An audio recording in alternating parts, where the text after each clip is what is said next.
vision creeps. Right now, he just has the Ancient Black Dragon. You really want those other auras when you're at a big disadvantage in these team fights already. Yeah, it's tough though, because Jerax doesn't want to be following around his Chen, giving him the Aghanim, so.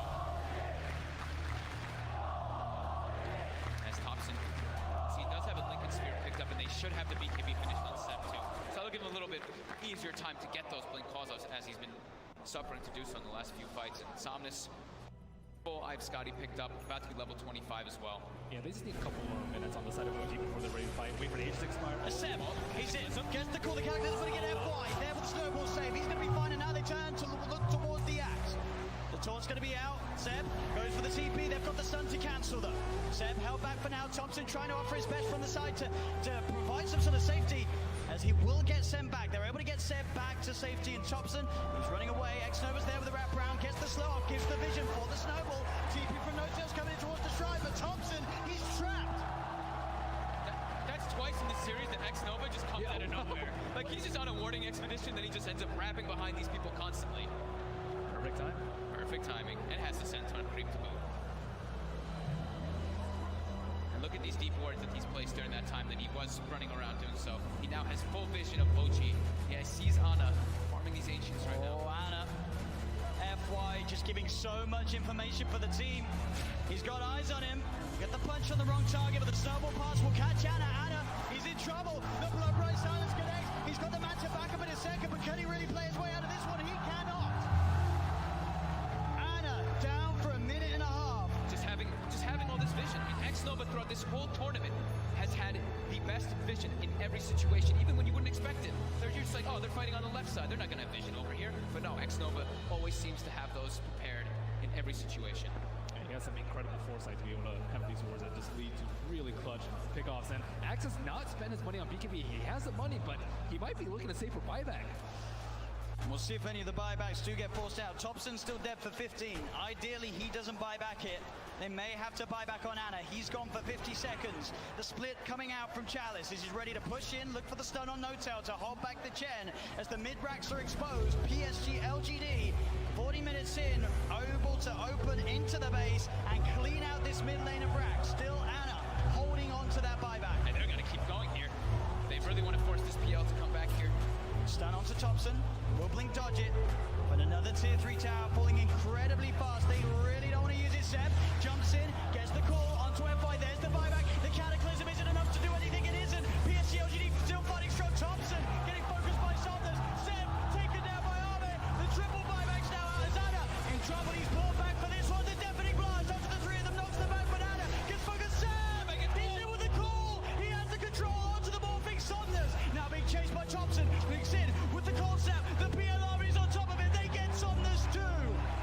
As OG, they have to expend 3 buybacks, but they hold on to the top rack. Somnus now down for 2 minutes. No buyback available on this Bloodseeker. Yeah, he's 400 gold short of it. It's up in about 8 seconds. OG, they have to make so much happen here. They have to push out all their lanes. 2 of the side lanes are already gone, but I think trying to get some kills here, like on FY here, would be very ideal. Yeah, look how close the Brew is at 25. So close. With that, I will pull down. Thompson, he sees an FY, he's used the snowball, he turns with the combo FY with the self-fuels, but OG, they've surrounded him. Seb jumps in with the call, the blade mail, FY's gone. Instant buyback from FY. Still that scary time for LGD, 75 seconds without Somnus. OG have the full 5-man pushing in all 3 lanes at the same time as they approach LGD's base. I don't even know if I get the edge for this team fight. The LGD are goal, but no blood take over 60 seconds. This could be disastrous. He's got a full BKB on Seb as well. Chalice really wants to hit level 25 before he pops that primal split. So close. Just got to be careful, Seb. Looking for that blink initiation. Chalice is stepping back. Grabs it. They give him the tome. He needed like 5 experience, and they gave him the tome just to make sure that he gets it anyway. Just playing as safe as possible here. Looks like OG don't feel that the window is big enough for them to push in whilst this Bloodseeker's still dead. They'll back away. They can't count. They bought back 3 heroes. They weren't able to get any T3s, and there's no Roshan up yet. Big Daddy No-Tail's praying for a Roche right now so they can get that refresher, but it's not going to be up. And maybe we'll dodge a bullet. at least they got a good amount of economy off that, right? It was up to a 15k gold advantage, and they chunked it down to 7. Same thing with experience. So they did get quite a lot out of that one, but they ideally wanted to get at least one of those sets of racks to get some momentum pushing in with those 3 buybacks used. Absolutely, it is this really scary moment of the game now for OG. We're about 5-6 minutes still without those buybacks available. If PSG LGD can find that one team fight, it could be the team fight to win TI in this window of time that they now have presented to themselves. Ana's gone full in for that butterfly too. As they pick up also an Aeon discount Jeremy, so protected in all. DD did spawn, however, was killed. It's also pretty scary for Maybe right now. He only has a 5-second BKB, and he does a lot of damage and will get wrecked by the X-Blade Mail Call if he finds it, especially with his BKB now. There's not that many ways to stop him. It's just all about FY and Chalice, right? Just either saving or just getting into the midst of the fights and not allowing OG to get the picks. And the smoke, it's going to be dispelled. Let's get dispelled. But he's in the trees, they're on the high ground, they've got the vision with the Shiva's covered, Anna's on his way over. They've got the snowball down, there's the Catapult Seb, jumps in, he's able to find the call onto Chalice, but Chalice already got the BKB out. The Sunstride's going to be down onto FY, but FY will survive. Seb pots the BKB, he'll try and stand his ground, but Seb, he's going to go down. No buyback on the Axe. As Jarex as well, surrounded by PSG LGD. The Eon disc will proc, but they'll fight through it. he has to buy back immediately. Look at these creep tracked by these Force Spirits. On the bottom room, they have no creeps in the mid lane. Sienna still holding on to that buyback on Jarex. But as Ben said, the creeps aren't here. It's backdoor. Can they breach through it? It's not looking like it right now. Maybe everyone hitting the same one. That creep cutting, is it enough to hold OG in the game? You see No Tails already running to just, he doesn't care, he's gonna throw his life for this. He needs to just keep these creeps out of the base to keep that back door up. He doesn't care if he dies. Which he certainly will, as they get upon him. They find his life. 1 minute now without No Tail and without Seb. Thompson, Anna, and Jarex.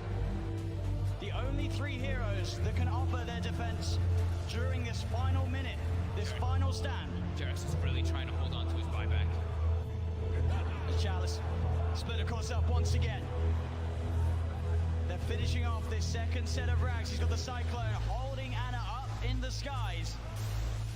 As this rack's on the top lane will fall, the melee rack's gone. PSG LGD playing this carefully. As they'll go down towards the bottom as well. Arme, doppelgangers, he's losing a fair bit of mana into the PL. Still able to shift back into that Morphling if needs be. As OG, they will lose their top racks, but they won't lose the game. PSG LGD are playing it safe. They know how close they are to victory, and they will not throw it away. And they know that the Roche is probably respawning pretty soon, and it actually is up, so that is that refresher shard. They already have pretty much infinite primal splits up anyway, but they feel very confident here. They weren't able to de-ward that ward in the mid lane, so it looks like they are going for a Roche fake out. Anna is on top of X-Nova. The Ghost Step's going to get the set. He's in. The call, the MP, the counter, and FY's in. He's able to get the save off in time to keep this man alive. Chalice is down. Buyback from X-Nova and Chalice. FY with the Invis. Somnus looking to get involved. Pots the BKB to get over the ice roll. They get on top of Seb. Seb's in trouble. Seb's gone. The Axe down once again for 90 seconds. As now FY giving them the vision, but they see him. With the doppelganger to jump away from the snowball over to Thompson, the self-fuels, FY trying to buy time for the rest of LGD to come in, again, up into the air, Arme straight on top of No Tail, FY will fall, Arme looking towards No Tail pops the hand and got, but No Tail beaten down by Arme and Somnus. Chalice gets the primal split off as Anna, he's been left behind in Thompson, he's got to do something incredible in terms of the combo, can he find the angle, Jarex coming in, keeping Anna alive, Anna with a doppelganger, the deafening blast comes out onto the 2 of them, Anna trying to go in, looking for the kill, can he find it in time onto X-Nova, he's on top of him, trying to beat him down, Anna again with the doppelganger, now retreating back towards the base, as X-Nova will survive, Jarex back in, the combo, meatball down onto Chalice, but Chalice is so tanky, pops the Shiva's gone, he's on top of Jarex, Jarex is gone, Anna as well, can he really fight back against the Somnus, and X-Nova is so low, as the buyback for Jarex comes in, he's healing Anna back up, that buyback could set them up for the kill on X-Nova, the cold snap, down onto the attraction, they find him, he's out of mana, he's starting to shift into the strength, but he's surrounded, OG, can they find the block? They can! OG are still in the game, Arme buys back immediately, but now it's PSG to be without two of their supports. Seb's going to be back up in 8 seconds. Oh my god, that buyback from Jerax onto that shrine, being able to save Ana, but Ana also toying with him with that doppel. He sent the illusion, they thought that was the real one. They actually couldn't finish him off, even though they got the thirst vision of him for a second. With the level 25 talent on the doppelganger, it's Look at this. really hard to kill. Seb, Yeah. he's looking straight for the plate. Can he find Somnus? He's hunting. Somnus, he's there, Seb. He'll see him. Oh! Doesn't get the call though, and now Seb. He'll be ruptured. They're looking at him, but Ana, he's training on top of Somnus. Somnus wants the BKB. Ana give the doppelganger. This is a cataclysm coming out. And Somnus still alive. Ana will be able to force him away. They've got the hex. They've got the control. They're on top of him. Can they kill him in time? They can. Chalice got for 2 minutes. And Seb, he's finding, looking for Arme. Big Daddy No-Tail gets the penitence out. Only onto the illusion though. Arme able to waveform up to the high ground. Arme should be fine here. Thompson's got the ghost, so he's got hex Maybe. up soon too. Oh, the doppelganger Arme's over the trees. Can he hide his way out of this? No, back. Real one. Goes for the waveform. Seb tries for the call, but he's already out of there. Nice play from Arme. And he buys so much time too for his team there. The Brewmaster was dead for 120 seconds, now only 90. Still a big window for OG. They're only without Jerax for the same amount of time. And that lead that PSG LGD had, it is going down a little bit. Only 4K, 5K at the moment with these last few fights. Obviously the 25 is now coming out on OG. Thompson's into the pit. What a timely DD coming out for him too. I don't think they expected to be taken down as fast. He's almost able to solo it with the help of these summons. And that's a refreshing shot. That There's no way to get this. That way LGD can Oh, and the Seb level 25 too. That extra Berserker's Call AoE. It catches people out. They don't expect it. It does not feel like OG Q-Rex now. Yeah. The Berserker's Call now is, I mean, the AoE It's is massive. really massive now when you have that talent. It's so hard to play against. Can PSG LGD do it? They've got the Basher now for Somnus. For just a 2K lead with those last big comeback plays from OG.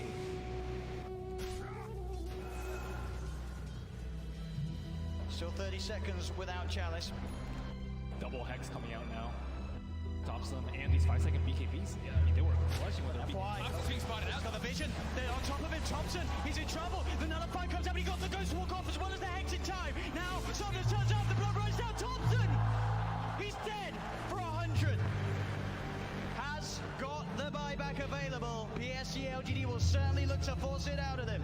FY just what a shadow smash. blade. It just, yeah, as soon as they split up, he finds the perfect opportunity there on Thompson.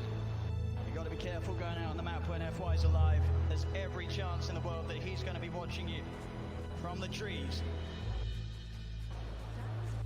And at this point, I think for Ame, it's actually going to be very worth it for him to actually just try and burn all the mana from the Phantom Lancer so he can't doppelganger all the time. That's causing a huge issue in the team fights. And I see that Chalice is using his Dispel Magic every single cooldown on these Phantom Lancer illusions, but there's still way too many that are causing havoc in these teams. It's too constant. Like that double cooldown being 3 seconds just allows him to always be able to play around a little bit around the brew. They don't really have like this crazy AoE when you look at LGD's lineup to just clear out those illusions. It's really a lot based off them just trickling them down slowly with like the Shivas and the Radiants and knowing exactly which one it is. Yeah, he doesn't have the crit talent. Now he does have crit talent. Bloodthorn coming out. It's a lot of damage that Ana can offer to the fights now. And Brewmaster without BKB, very cold snap, Bloodthorn, Berserker's Call. There's a lot of ways that they can prevent him from getting that ult. He just commits it from the back, just to be careful. Make sure that he can get it off and get some damage in onto the tier 3s. Ana's going to start to try and fight against these Primal Split Brewlings. He'll be able to find one of them. He has been silenced. He'll take down the Wind Panda 2 as well by the looks of it. There's only the Earth Panda prevails. Seb jumps and he gets the call onto the Panda, popping the BKB as well, so they won't kill the Brewlings off. They do force PSG LGD away long enough that Thompson does not have to expend his bite. It's Thompson back in the game. And then they're utilizing the PL very well too by replicating him and sending illusions to get some extra damage on the power. It's just one Rex left. That's holding LGD away from Mega Creeps. They're straight out. They're ready with the aggressive play. OG. Thompson, can he find a catch? He's close to having vision onto X-Nova. Should be able to find X-Nova. He is stalking him. He got sights of him for a second. He was a bit far away though. Oh, the tornado. It's got him. Thompson drops the combo down upon him. The stun comes out though. Oh, the counterplay. Jax is there though with the heal, the tether, keeping Thompson alive with the Abyssal Blade down. Candace here with the hand of God comes through. Thompson still alive, but Chalice get the primal split out. He's been stunned. Thompson, the cheese, he's fine. Thompson, he goes down. They get the kill onto the Evoker. No tail being chased by Arme. The bash is coming through, but the blade mail was already out from Seb. He tries to get the call off. The bash of the Cataclysm isn't enough to find the kills. Anna leading forward, the Bloodthorn onto FY, gets the kill onto FY. FY buys back straight away. Anna looking at more Somnus again, the doppelganger. Arme on top of Thompson. Thompson being saved by Jarex. Jarex with the tether. Arme turns into a Jarex. There's the call. Seb, he catches Arme. Arme dead for 2 minutes. The Hex. They've got Somnus as well. Oh, gee. Double kill for Seb. The clutch buybacks coming into play. Nobody has a buyback available right now. As OG stand with 5 alive on the map, 100 seconds without the Morphling. This Doppel talent is just destroying LGD. They have no way to actually find Ana. Like Ben said, the Brewmaster's constantly using the Dispel, but it's so hard to find the real PL amongst all these illusions in all this chaos of the fights with tornadoes and chaos meters and everything falling all over the place. And look at this. The tier 3 tower falling. Ana frontlining it all. What's he scared of? The Blood Bride will come out. Chalice with the Shiva's Guard trying to initiate.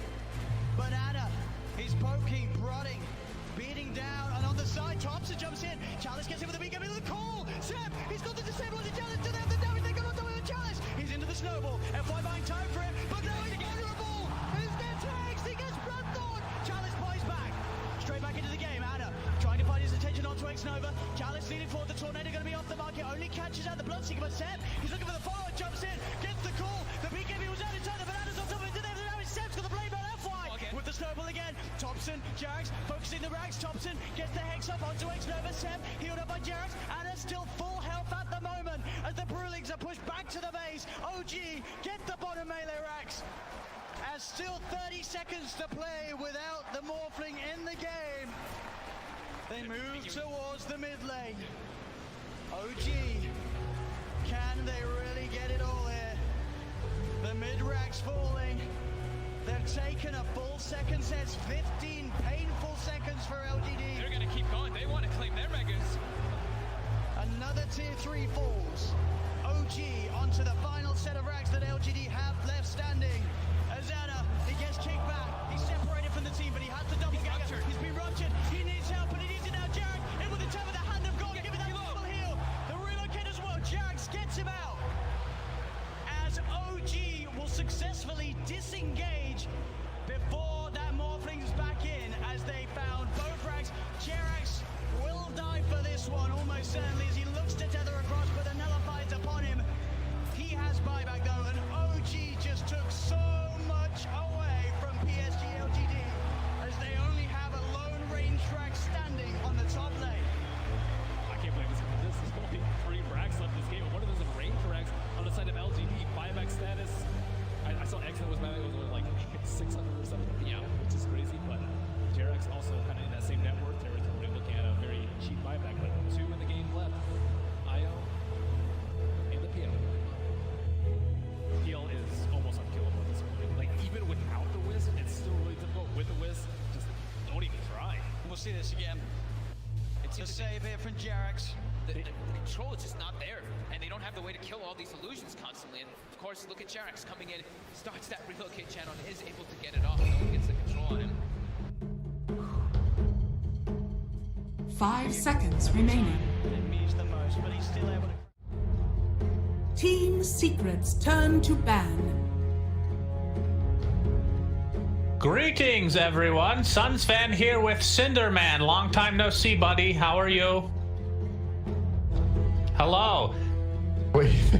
Hi, Cinderan. How are you doing? This is the Beyond Epic League best of 3 series in the group stage between Viking.gg and Team Secret. 10 seconds remaining. Secret has only played 1 match. They did win 2-0, but they have 3 points in that same group, which is Group A versus Viking.gg, who is second in their group. They have gone 3-1 total in terms of series played, Cinderan. Are you excited?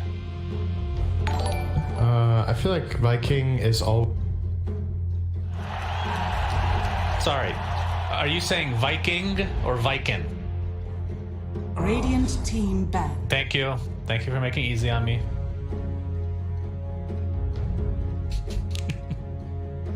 Team secrets No, I turn will to not. ban. Never again.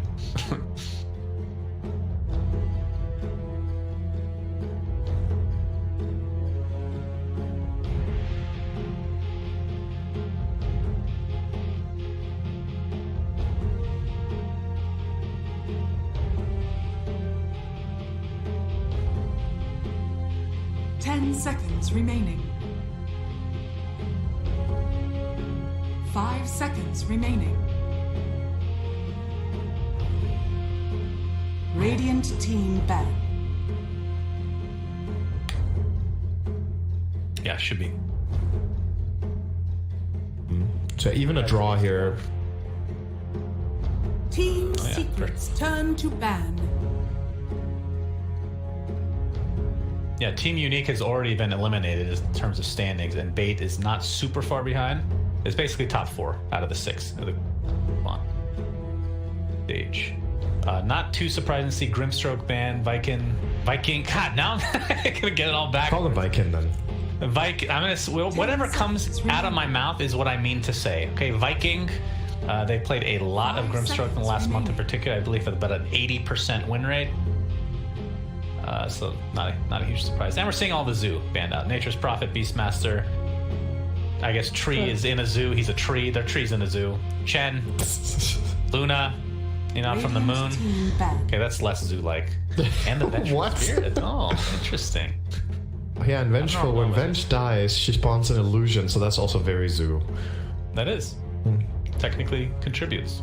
The hero that stands out that's still in the pool there obviously is Lycan, which I don't know if Secret would overall first pick that hero, but they have one of the best players in the world on it, and it's really good right now on Matu, so they could definitely consider it. Druid, perhaps, as well? Lone is also in, absolutely. I don't know if Lycan are trying to fish for some sort of a trade where they get, say, Lycan for Lone, but I feel like if both are in the pool, you would happily take Lycan into Lone Druid. I don't think it's a bad matchup whatsoever. What else is there, though? I feel like we're missing something. There's Rubik for Yapzor, obviously. For Viking GG, they play a lot of Enchantress. That might be the most contested pick here, actually. It's banned. So they do Ember, decide that's scary. Another hero that both teams... I mean, I should say both teams. Every team plays Ember right now. DK is also in consideration. I don't know about first 2, though. It doesn't feel like a first... Ember, Coddle, or Lycan are probably my go-tos here. So to avoid the Ember Coddle combo, do you have to take one of them here? You feel is that too strong of a combo to give away?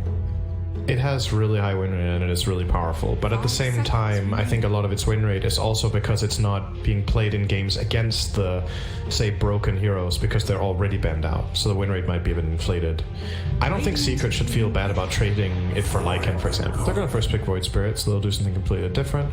So now Viking can either go for the Coddle Ember, they can go for Lycan +1, they can do neither, obviously, and play something else. Something I will say is pretty integral. Yep. I was going to say, this last time I saw this was Yapzor playing the 4 position, which feels like a hero that can play multiple roles. I don't know how often he's played in other lanes other than right now. Secret have played it on 3 players. They've played it on Nisha, Zai, and Yapzor in their official games. So they've played... Oh, actually, maybe even Matsu, too. They've played it on 4 positions. I think Puppy is the only player that hasn't played this hero for Secret. I'm pretty convinced. There's Lycan. So...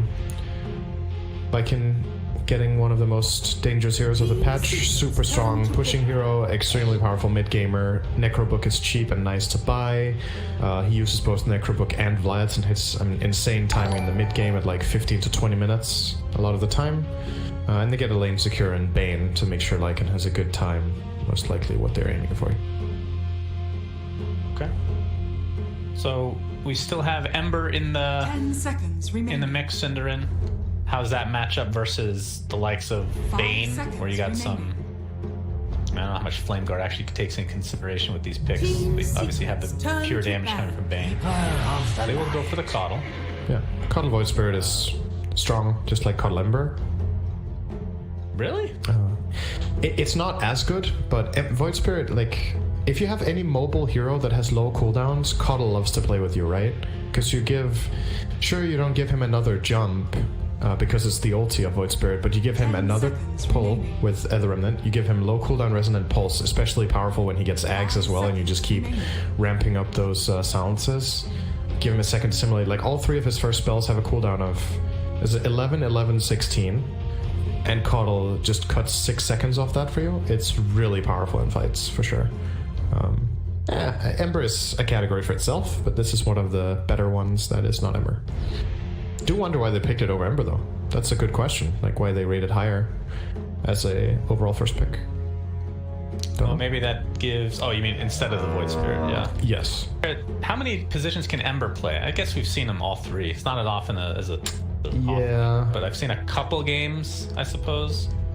But Void Spirit is definitely more flex pick, right? Because you could literally have it go mid, even though it's your first pick.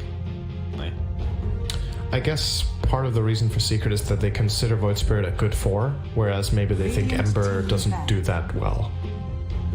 There was a phase when people played a bit of 4 Ember, like a month ago or so, maybe a bit more.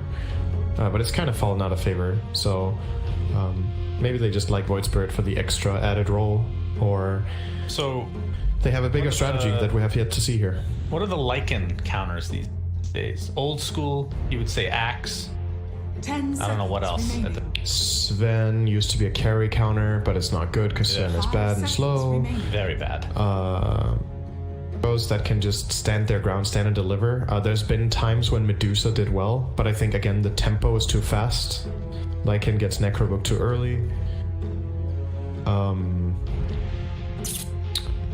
Yeah, I mean, that's kind of part of the problem with this hero, is that you can't just be like, oh, we'll just pick X and Y and we have good counters.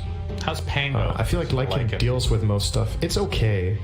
The problem is Lycan's so fast that he can kind of outrun your ult, and his ult lasts longer, and the moment he gets on top of you, you're just so quick to die. He can even purge off the second spell, right? I think.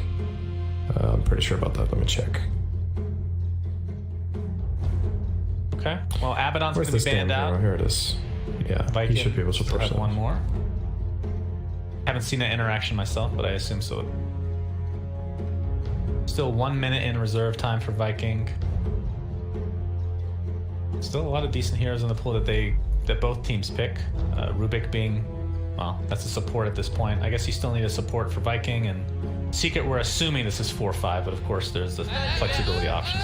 Yeah. I don't think we assume Void Spirit is anything yet. I don't think that's decided. That's the point, is that they will get more information.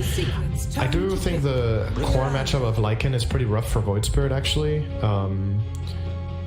You get overwhelmed super fast in fights. Void likes to like weave in and out and play the fights a bit on that mobility, but Lycan just runs you down basically, and you have no response. You can't, like, you can buy time basically, but you can't really fight. Even if he just pops ulti and sends all his summons on you, the fight gets really awkward very fast. For Void Spirit, it's hard to use your first spell because it can hit all the summons. You don't really get armor, or rather damage block, from Resonant Pulse when it's against summons. It doesn't really matter. And yeah, if Void Spirit is forced out of the fight, that's already a minor victory, right? Or even a major victory sometimes. So I like that matchup for Lycan. And with that logic, maybe you put it support, because the matchup's rough. We'll see. Well, Mirana's picked up by Viking. Oh, interesting. Most likely hard-hitting Mirana. Tidehunter, third pick. Yeah. Interesting. Great against Lycan and lane. 100% the 3 for Zai? Almost certainly. Secret have played this on Nisha once, a long time ago, maybe even more than once, and you can play it 4 as well, so they have the options. But I think the logic here is this is a hero that is good against Lycan in lane, and in the game, Anchor Smash is very, very good against these like massive summoned units heroes like the Lycan, for example. And you obviously have the Ravage, and then you're also getting Kraken Shell into Nightmare Arrow combo, so you have a frontliner that can actually deal with getting jumped. Whereas if you picked anything else, you might feel like you had to pick a save, because if not, then whoever gets Nightmare Arrowed or gripped just dies. But now you have a way of getting information. Do you think there's still an option for them to go for that save? Because talking about jumping in with Ravage, that's like a one-time thing. It's not spammable, especially for the laning stage, right? Yeah, I don't think they're picking Tide for Ravage. I think it's like an added benefit, but the primary reason they're picking him is for his second and third spell. Ravage is... So it's kind of like sometimes when we talk about Enigma, you know how we say the black hole is an added benefit? Threat of the black hole. The threat is as strong as the spell itself, right? The thing about Tide is Ravage is a really long cooldown, and in the tempo of Dota right now, I think if you're picking Tide for Ravage, a lot of the time it's going to be a mistake, because whenever it's down, your hero is too weak, unless the Anchor Smash and Kraken Shield matchups are really good, in which case you're still very valuable. So here, you can imagine, let's say there's a team fight, Secret Ravage, win or not, beside the point. Tide has Ravage on cooldown. Usually what other teams will do is they will be like, oh, there's no Ravage, let's go take Roche or a tower. But because of his matchups here, he can actually still just frontline and survive. He's going to buy a Vlad's, Anchor Smash all of Lycan's units, get a lot of HP. He can even double Anchor Smash with Caudle. He gives them a natural front line for Void Spirit to play behind, so he can move around a bit better. I really like it for that reason. But I do think Ravage is a luxury almost, as weird as it sounds. It's kind of... That's why he's picked so rarely, right? If you pick Tide for Ravage and it was that good, it would be picked a lot. But it's just not enough. Lone Druid, of course, picked by Team Secret, which I'm personally surprised that it lasted that long. Yeah. I assume Matumba plays that, although I'm sure Nisha has as well in the past, but it feels like a Matumba hero for sure. It's probably Matumba, yeah. And now they need to decide... They need to decide now what role the Void Spirit is. I think Clockwork has some merit in this game as a 4, or even a 3 for Zai. It's really good against Shaker and Bane. The Mirana matchup might seem bad because of Leap, but actually a lot of the time it goes the other way, where Clock is one of the few heroes that can reliably get on top of you and then knock you back with Cogs. Basically like a 2.5 to 3 second stun. A lot of the time that's enough to kill off Mirana. The matchup against Lycan is pretty rough though, so maybe they don't like it for that reason. I'm just trying to think like what else would stand out with what Secret usually play. They're gonna ban Ursa, giving Tide a better game. Probably concerned Lycan could go mid, and then they can just put another carry against Tide. Obviously also... They only have 3 seconds of reserve time, so this is essentially their time in a nutshell. Yeah. I mean, I feel like the Viking draft is a little bit more straightforward with what you're expecting, and it does not get final pick. It means that the Void Spirit, I mean, it's cool and all to have this flex pick, but obviously it's more impactful if you do have the final pick of the draft, right? Yeah. So now Viking can actually react. All right, Monkey King. So Nisha, I assume? Yeah, and it has some good matchups. It's very good against Lycan. You get so much armor in the ring that this one hero Lycan can't really man-fight, and the passive damage from the ult really messes with him. You have good lane matchup into Lycan if you want to try to set that up. 10 seconds remaining. And as far as... Again, it's nice to have a frontliner if you're playing Monkey King. If somebody else can really give you information, you get vision, then it's way easier to find the right angle from the trees to get into the fight and enter. You even have a bear to give you vision too. 10th pick quad. Wow. Queen of Pain. And it's the Arcana. Hell yeah. Get to see some whipping action today.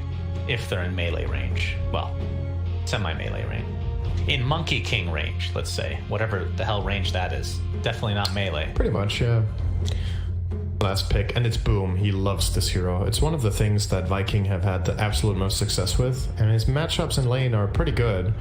You either play against Monkey King, which is a good quap matchup, or you play against Lone, which I think is a good quap matchup right in the start, and then maybe can get a little tricky, but I still think quap does fine. Or you're playing against Tide, which is just a farming lane, so...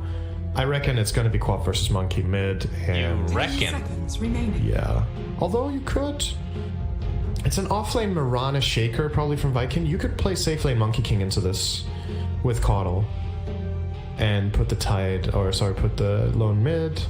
They have options. It's hard to say. It depends what Secret are aiming to do the most. If their goal is to shut down Lycan, they try to get Tide into that lane. And then they want Monkey King, I think, to have the second easiest lane. Would be my choice, just because the tempo, and Lone Druid can lane against Quap for sure. Matu is very, very good at this hero, so... Now, I know Yapster plays super greedy on pretty much every single hero, and we have Zai playing Tidehunter this time around, who... I mean, not that he can't farm necessarily, it feels like by the end of this game, Yapsor will have more farm than Zai. Is that a bold prediction, or is that generally how it goes? Yeah, I think that's unlikely.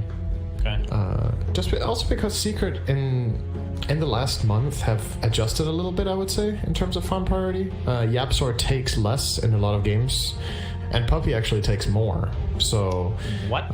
But Yapsor is still by nature, if you will, a rather greedy player. But it's not anymore the classic. Oh, Yapsor just takes out farms his offlane consistently. Like that's not how they play it anymore. Okay. I think you'll see it in this game. Last time he played Void Spirit, his net worth was not very great. They still won the game. He made a big play, I think, and kind of pulled them back in the game. But let's have a look. He always makes a big play. So, going through the lineups themselves, disregarding the team. I mean, Viking, not to take anything away from him, but Secret right now is just looking incredible. Whose lineup do you like more? Just as compositions. I think, honestly, it's pretty close. Like, there's some really good matchups in the Tide Hunter in this game, and I think the Monkeys game is also very good. But at the same time, Vikings lineup has tons of low cooldown fighting capability, with just easy to set up stun combos against a lineup with no save. That's always dangerous to play into. You can get caught at any point in time. So I feel like it's relatively even, which makes me favor Secret, right? You just have to, based on results. Fair enough. But Viking has beaten this team before. They've 2-0'd Secret. Before their ridiculous streak, Secret did get, I believe, knocked out of a tournament actually by Viking. Or they knocked them into lower bracket and then, I don't remember, but they lost 2-0 to Viking. It was a knockout game. It was. We've cast a few Vikings games. We've definitely changed the way we pronounce their team names several times, as you've already seen in this cast alone. But yeah, they've been pretty impressive. I mean, obviously not as consistent as some of the tier 1 teams, but I feel like they're knocking on that door. And obviously a series like this can go a long way.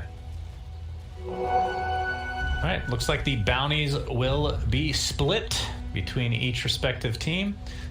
On the Lycan, it's going to be bot lane with the help of Celery's Bane. Going up against, looks like, is this actually, okay, Nisha Puppey in the bot lane. Where does Yapsor go? So they do Coddle Monkey. Oh, they're aggro tri-laning. Is he actually staying for this aggro try? Looks like it. I think so. Okay, so this was an option I wasn't considering because I really thought they wanted to tied against Lycan, but another way of dealing with Lycan is just bring him. If Viking are to bring a third hero down here, I don't think they're really favored in this lane because Lycan is very bad at tri-lanes. Oh my god, that's a good blinding light. Celery's actually gonna die. Couple more right clicks and first blood goes the way of Nisha. I mean, that was really good execution. I never hear. Spells. Whoever says celery, I don't know. That's not really. Well, if you put enough ranch on it, anything's delicious. Yeah, I mean ranch, right? Let's just call him ranch the rest of the game. Is that what you really want? No, don't think so. Dude, celery is just not my food, man. It's fair enough. Like one of my least Green favorite and things to eat, I think. Yeah, and terrible. Not as much as Brussels sprouts, though, apparently. Anywho, first blood goes the way of Secret. Looks like Yapsor's going to stick around a little bit longer. So is there, I guess the adjustment is Aramis coming on the Earthshake. So they will play 3v3. Yeah, I don't know. Now that Puppey skill Blinding Light, this is a lot better for them, I think. It obviously gave them a first blood, which is high value. But you would love to have Illuminate here to keep pressure up and push in the wave so the enemy team can't pull, and to ideally hit multiple heroes. Very nice CS there from Puppey, actually getting the big creep. He'll be fine here with a blind. But yeah, I'm not sure if this is the adjustment that Viking want to make, but it might be the one they have to make. Playing this lane 3v2 is rough. Shaker won't put enough pressure on the Tide top, right? Zai is going to be so fine up here. I think this matchup against Mirana is mega easy as well. Yeah, so mostly just a farming lane, I assume, as looks like a courier's taken out. Matumbas, looks like. So that is probably a wash of an offlane, and then mid lane, kind of what we talked about, Quap versus Lone Druid. How do you like that matchup? Like I said before, I think Quap does very well right in the start, but then after a little bit, Lone Druid probably pulls ahead. That would be my guess. And obviously, like, A play Lone Druid always has in mid that I think is a bit underrated. It's just his ability to just pull waves, right? Like you can always send your bear between the towers, grab the wave, and pull it somewhere else, whether it's on your hills, you get better positioning, or like you did here, pull it next to a neutral camp. Somehow losing a creep here, just ran past him. I don't know what's going on there. But yeah, it might just be with a better understanding of Lone that this lane is a draw at this point, basically. At least close. It's the try that we're going to be most watching right now, Nisha. Harassment with the Boundless Strike onto the Bane, who has 3 stacks of Jingu right now. Puppy being really annoying with the Blinding Light. This hero has got to be one of the worst to play against. Not even including all the combos that you can come up with in terms of the dual lanes. They do miss an Aether Remnant though, YapzOr does, so not able to find any sort of kill. I mean, how much kill potential do we have on Viking's side? I mean, the Earthshaker can obviously get off a good block, but kills? Do you see any possibility? It's pretty unlikely. And that's a problem because the constant harass that Secret poses here will eventually whittle them down. Like, Shaker doesn't harass much, but you can always do an Aether Remnant into Blinding Light or Aether Remnant into Monkey King Stun and harass people, whereas the enemy team kind of just has to sit back and try to pull. And you can see in the CS that Nisha's pulling a hard big time from this. He's 25-9 to the 14-5 of Lycan. So very big lane win coming out from Secret there. Yeah, that's huge. Coddle, by the way, going for a very unusual build. I don't know when the last time I've seen this happen, actually, in an official game. Puppy is 2 in blind. Basically, everyone lately on Coddle has been getting a lot more points in Illuminate and very little in Blinding Light. And at least sometimes you get a value Blinding Light point for laning, but then mostly with max Chakra, or then start going Illuminate. But he's actually going 0-2-1. It's pretty Is it possible unusual. that this was a misclick? I'm looking at how it actually scales. It's not the greatest. I mean, the damage goes up slightly. Obviously, the cooldown and mana reductions are pretty standard. So it's essentially cast range and a little bit extra damage, and the duration that lasts 1 more second. He might want to have it for the purpose of countering Lycan. Don't know. Like, feeling like if he has more points in it. Not to get last hits. Just for countering Lycan when he comes online, right? Like, having low cooldown Blinding Light against against Lycan's army is really good, obviously, but still very unusual. I'm curious to see if he gets another point, or if this was just all in, baby. A 2 point. Why not? YapzOr, he does have an Aether Remnant in the bot lane. Looks like it will not connect, but Seller is actually stuck in this position, blinded into it, like you said, and down he goes. So 2 kills on the board thus far for Secret. As, like you said, Monkey King is farming the crap out of this game right now. Another Aether Remnant, this time into a Boundless Strike. Not enough to actually get a kill on Aramis, but damage has been done. Very little HP. As Marana in the top lane, taken out this by is bad. Ty. This is real bad. Wow. We have to TP Bane up here. Okay, they brought Quad. But not only does he die on Marana, but he dies with a full wave in tower plus a siege creep. So somebody has to take all this experience, and Bane TPs for that. And Quap rotates and uses Sonic Wave, which means now Matu is very safe in the mid lane for 2 minutes because there's no Sonic that can kill him. And they have way more pressure on the bot lane. And basically, Toby has to go down here, he feels like, on the Marana and start laning here. Secret off to a really good start. Like, look at the CS in the top lane too. Like, how much Tide is winning by. Yeah, 31-3 versus 17-2. Yeah, they're just... I mean, mid lane is the closest. 36-7 on the Lone Druid versus 32-6 on Quap. Technically, Lone Druid is winning that in terms of the CS. So Secret has an advantage every single lane. Mid lane, in the meantime, we have the root into Aether Remnant. Kind of unfortunate timing, but of course you can't really control the root. Well, some can't. Most can't, I should say. No, a couple. Not able to find a kill regardless. How do you die on... No, we're gonna maybe see another death bottom. No, Toby will leap out. Surprised that Marana dies against Tide. Explain that to me. Yeah, I'm not sure what happened. He got caught off guard by level 6 on Tide. I know that much. He got hit by Ravage. Maybe he wasn't expecting Tide to level up at that exact timing and just was semi-low HP. That's my best guess. He just got ravaged and anchored to death. and Zai was playing very aggressive into him. And at some point, like if you're Mirana and there's a Tide running at you and hitting you, you have to fight back, right?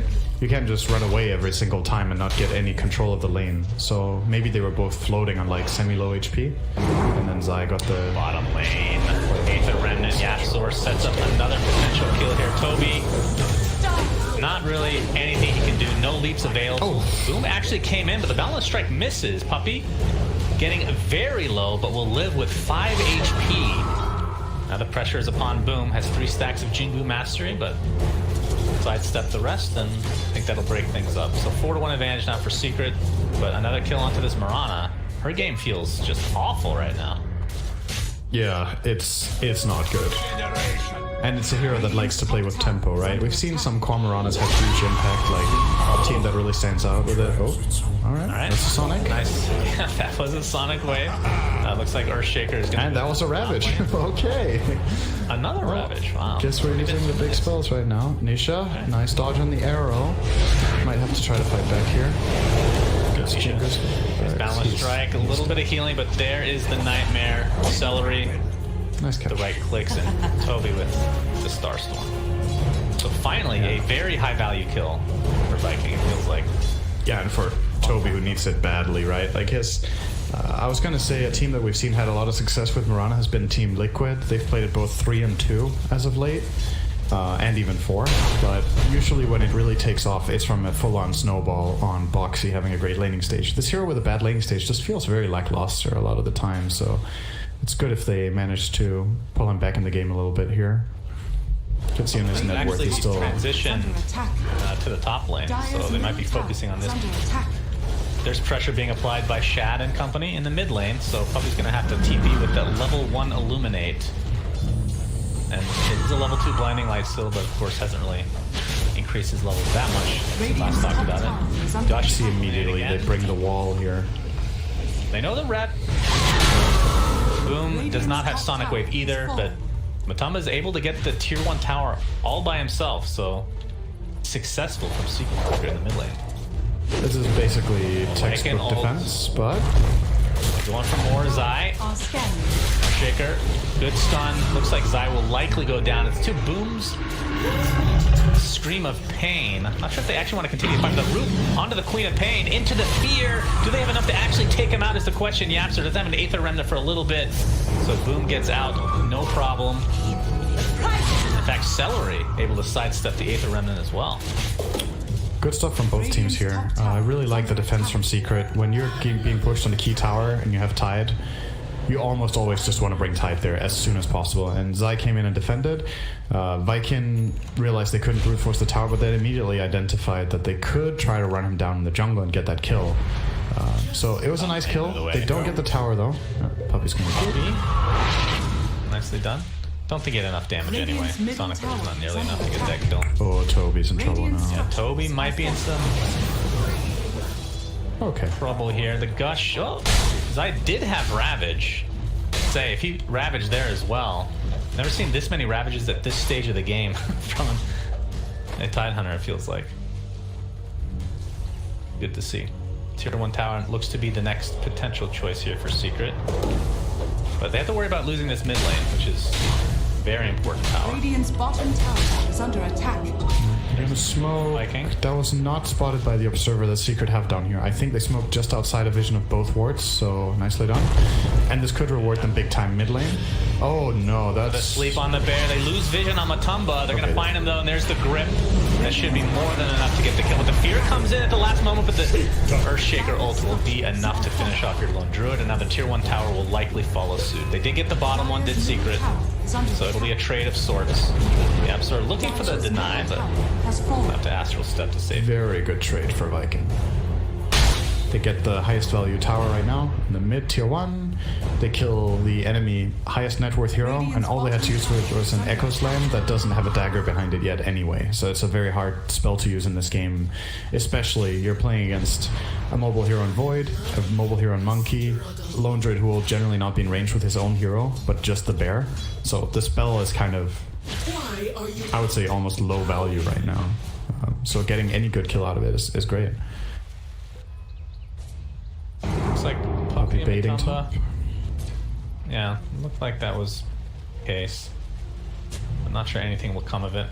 Teller, of course, doesn't have Fiend's Grip. Another 60 seconds on cooldown.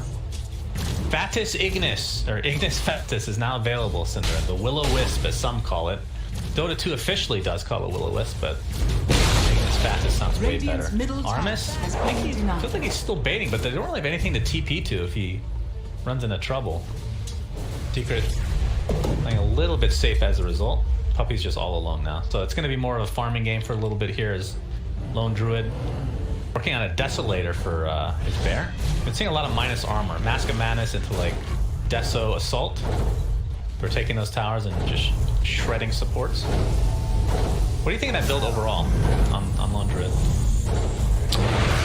Just as a general build or in this game? Yeah. Well, either. I think, again, it's about the tempo of the game. It feels like going for the old Radiance build feels a bit wasted in a lot of games because you want to hit this extreme timing around the early portion of the mid game. And Mask of Madness, Deso really fits the bill. It also ramps up your farming speed on the way, right? When you're buying Radiance, you have this like downtime where you're waiting for so long. But right now, Matsu can join any team fight and have really high impact because his bear is just strong right now for anything. And yeah, getting strong single target damage on the bear, obviously amazing. Moonlight Shadow into a grip, but we're gonna TP support. Zai is actually gonna cancel, so it's gonna be a freebie onto Puppy, and likely the tier 1 tower as well. So wait, he got cancelled by an ancient Prowler Shaman petrifying him. Oh, are you serious? Yeah, I think he petrified him. Oh, like, that's unfortunate. Yeah. I mean, maybe it was fortunate. He might have ended up being collateral there if he completed that TP. Puppy was absolutely dead when he would come in, and yeah, I don't know. Maybe it could have evolved into a big team fight for Secret. Yeah, I'm looking at their ways of TPs for everybody else. Yapsor had it available. I mean, the problem is Nisha had very little mana. Actually couldn't even TP the mana that he had. Probably. Yeah, then that's not a tower you hold, I think. More good stuff from Viking though, like they seem to have a very good understanding, and I feel like they've really grown as a team in this patch and the previous one, just because they were quick to identify what time in the game you need to be strong and what you need to do. They're very good at moving around and taking initiative, getting towers, playing as a team, bringing the right number of heroes to place. And I think the next thing they're maybe looking at here is a potential Roshan. I think in order to get that for them, they need to get key core kill first. Are scanning. And that's easier said than done when you have Fiend's Grip on cooldown. Yeah, that's pretty much been their go-to. When that is up, they've gotten super aggressive, and then everyone in between has been a bit more passive. But Toby on the Mirana is working towards an MKB, so no big surprise there. Going for that hard right click. Shad has level 2 Necro. I believe it's being delivered now, so still working on the level 3. And then Yule's now finished on Boom's Queen of Pain. So I guess the root is the main. I mean, Yule's is really good in general, but I'm just looking at the spells that are very useful. Maybe the biggest one for her. Yeah, Does gonna run to 2 people, by the way. Secret looks like they will, in all likelihood, okay, not get a free kill. It's not easy to hit that remnant, to be honest. It's a pretty difficult angle. Now the TP supports are though. Yeah, I'm thinking about what else you get the Yule for. I guess it's pretty good against Monkey King. You can purge off his stacks of Jingu. You have a way, like you said, of the Lone Druid route. If you're clutch, you can dodge Ravage, which isn't even that hard, actually. As long as you're paying attention to it, you will dodge it. It's more about if he's in your vision range or not. Zai is closing in on a Blink Dagger, just a few hundred more gold to go. Oh, they see bottom Toby. lane. Uh-oh.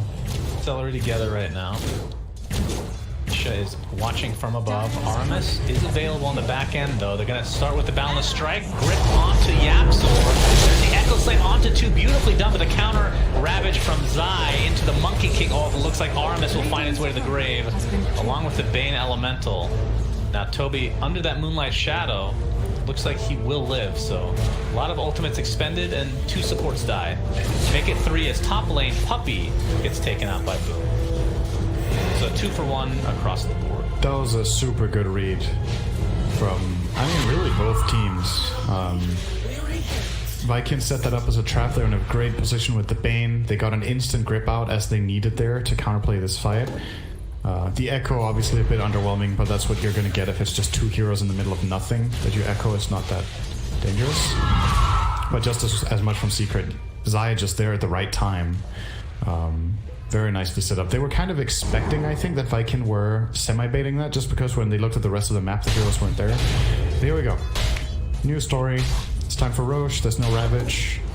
Arrow, here's a scout. Oh, actually, no, mind. Pretty quick Roche. It looks like Necro 3 is now online.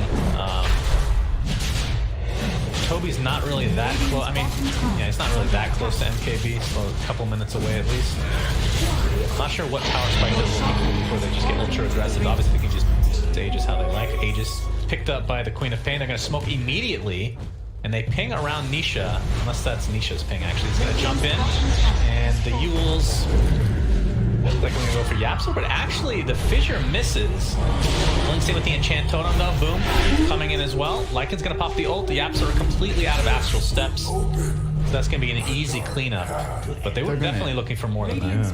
Yeah. They're happy to cut that when you consider what they got out of it. They used Shapeshift. In the meantime, Secret are pushing all 3 lanes. They got, I believe they got the bottom tier 2 tower. They did. But now this could make it worthwhile. This is such a hard kill, though. And now that Shad's ult has just like completely run out, they're not going to go any further, it looks like. Here are reinforcements. I like Puppy's trademark move of blinding light into TP out. This is what he's doing. Zaya is left to his own devices now. Nice dodge. Gets a little bit of vision. And Boom will just continue to chase him down. Zai does have a TP. Oh my. Oh, do they have vision? Boom. Oh, the fissure from the back end. And that's going to be a kill. Finally. That was actually godlike movement from Zai. Good for Viking to get that kill. That one would have stung a lot. He basically played this fog completely perfectly with what he did. He dodged the arrow in anticipation that it was coming. Then he went all the way to the left in the tree line to buy just enough time to blink. But his blink options were extremely limited because half the forest up here is cut. So he kind of only had one place to go, and they do fissure him out. So we're going to have a TP. Good work from me here from Puppy and company. Looks like the Ignis Fatus will be used, and it will be used effectively to take out the Bane Elemental. 19 minutes, 52 seconds. Nisha going for this outpost. I'm not sure if he has it. Oh, wrong side. It's close.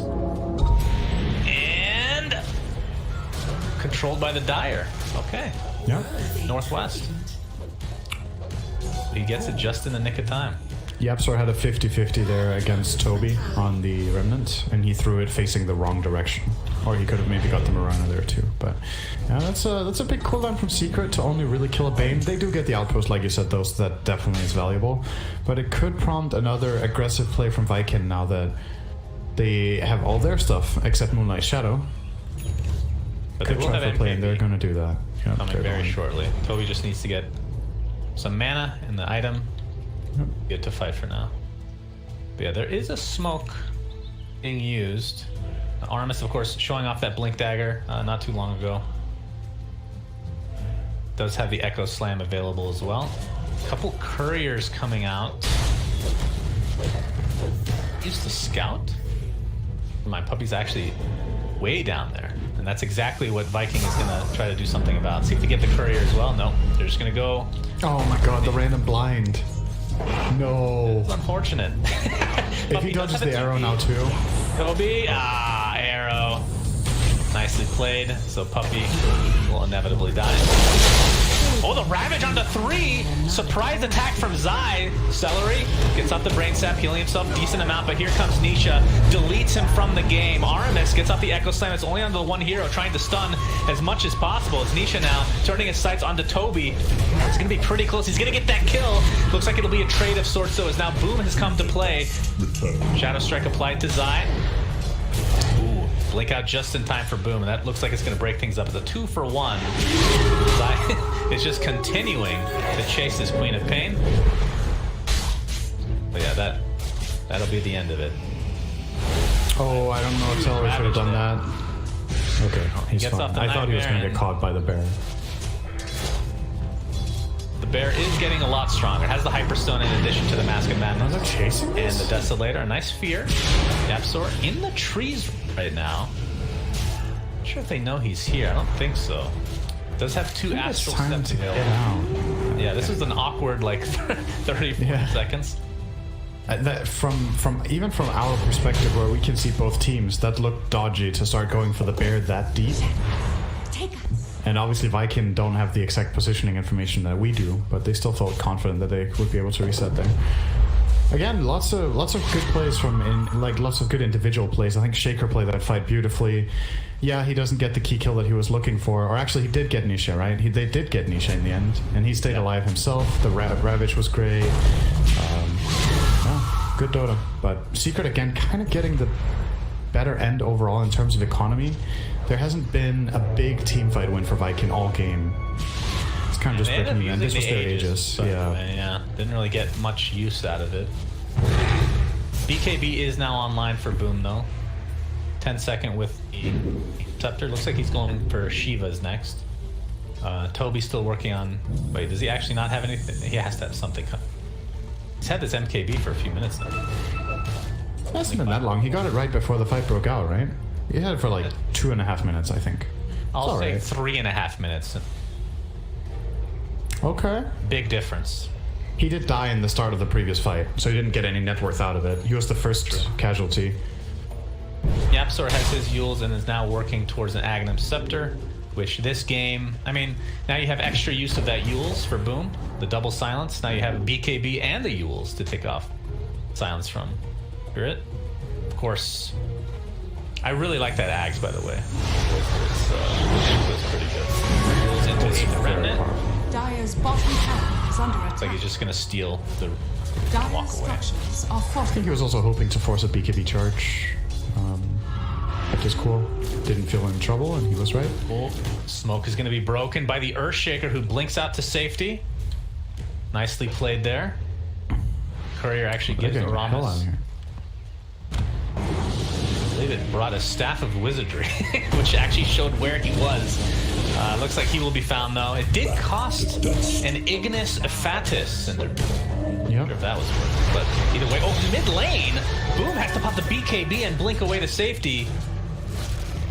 We'll use that rune bottle to heal up as much as he can. That was super close. I'm actually not even sure if he needed the BKB there, but understandably used it. Zai nightmared up, which means Celery can just steal the bounty rune. And that means Viking actually takes 3 out of the 4 bounty runes here. So nicely played from them. They are being chased a bit here. Celery TP's out, and then face of danger, and Toby should be fine. Bonk his courier. There was nothing on it though. Already delivered the Ogre Axe and then flew back. Which he's choosing not even to equip, so you could argue that that's kind of just borderline animal cruelty to send it into risk of death to deliver a nonsensical item right now, but... Call PETA. Well, Shad right now has the Assault Cuirass on that Lycan. Cuirass. Cuirass, is it really? I can't say that. I didn't know for... Really? Radiant's middle tower is under attack. Really? You still don't know. Alright, Cuirass. Got it. Thanks, Cinder. I'm not saying... There's no way I'm saying that. Puppy's gonna get gripped trying to take the outpost. And there's TP support for Mirana coming in, and this is gonna be an easy kill. 26-minute mark as well, so Nisha actually gets stunned in the tree. Oh. Is not in range to get the stun off. Nisha's gonna have to pop his ult on the high ground, but they have the damage with Toby just jumping in. Ravage is a little bit too late. Sonic Wave to follow. It's a 2-for-0 in favor of Viking. BKB focuses his sight on that bear, but the bear's really tanky. And it looks like everybody else wants to get it. As Mirana and Earthshaker die, despite the Monkey King dying very early for Secret, and Bale back in as well. I love the irony of what happened here. Like, the bear is really tanky, and then it instantly kills the Necro Book and dies. That was perfect. Was tanky until... Oh, Shad actually got spotted. He doesn't have boots. He can die here. This is possible if they don't buy back. Oh. Any root. Uh-oh. The root. Samba. Hit The remnant is there. And yeah, this should be a kill question mark. Boom. Gets his Shadow Strike off, and now will Yapster That's actually there. Yeah, the absolute little die instead. Good effort. That looked really promising for Secret, to be honest. The Assault Cuirass, Synderen. It made him so tanky. Cuirass. Cuirass, got it. Cuirass. I'm telling you, I'm Quick. refusing to say it that way. Sorry. Okay, that's understandable. I kind of can't believe it's said like that. I'm not gonna accept it. I feel like the heroes that say it in game do not say it like that. I don't think they do either. Or else I would have noticed for sure. As this is going to be the second row, so Aegis and Cheese. We'll see if they can get better use out of it this time. Toby will actually be the one to take the Aegis. Probably because he doesn't have BKB quite yet. And Queen of Pain, boom. Onto the Cheese. Still working on the... I mean, it's not that far away. About a plate mail worth of gold away from finishing Shiva's. What are your thoughts on his item build? See, it's like two very defensive items. Okay, so before I answer this... Please. Yeah. Allies disappear. Curious. Okay, that's close to what I was saying. Close enough. How did you say it before? Curious. Oh, Fissure. Now you're just doubting what you said before. I don't think you've ever said that. Curious? I've definitely been. I'm fine with curious. Curious? Is that what you're saying? Curious. Yeah, I can deal with that one. Okay, what were you asking about, Pop? AC. You can also say that. Yeah, that's very safe. I like that. Then nobody has to say ass. I was talking about Queen of Pain's build in terms of itemization. Speaking of ass, so, yes. Yes, I mean, look at that. That's what you pay for with the Battle Pass. That's what you come for. Shiva's is definitely very good this game. Lone Druid, Monkey King, two high physical damage cores on the enemy team. Also, the attack speed slow is very useful against both Bear and Monkey, so yeah, just solid. I'm wondering what Boom goes after this, though. I think there's different routes he can take now. He can commit for the full utility with Hex, but I think he'd rather go for damage. He currently is hovering the Bloodthorn, which was going to be my other suggestion. Like, that's a bit of a more aggressive item. He's got a lot of defensive stuff, right? You have Shiva, BKB, and Yule. Well, the problem is his courier did get killed with the plate mail on it. So did you say courier or courier? The donkey was carrying the plate mail. Let's just call it AC. The donkey, the ass, technically, right? So yeah, that is acceptable. Either way, he will not be able to get that Shiva's guard for another few minutes, unfortunately for him. Basher now online for Matumba's Bear. Is there anything else on top of it? Where is it? Can't find it anywhere. Where's his Bear, Synderen? There it is. No, he did finish the AC, so that's a fully loaded Bear. What are you expecting on him after this? Because it's 5 slotted right now with boots. You can get rid of Falling Blade. It doesn't feel like an Aghanim game. Does anybody go Ags on this game? Alright, this hero still? Yeah, they do. I just don't think it's that stage yet. You get the Abyssal, and then you go... You don't really feel like you need MKB, I think.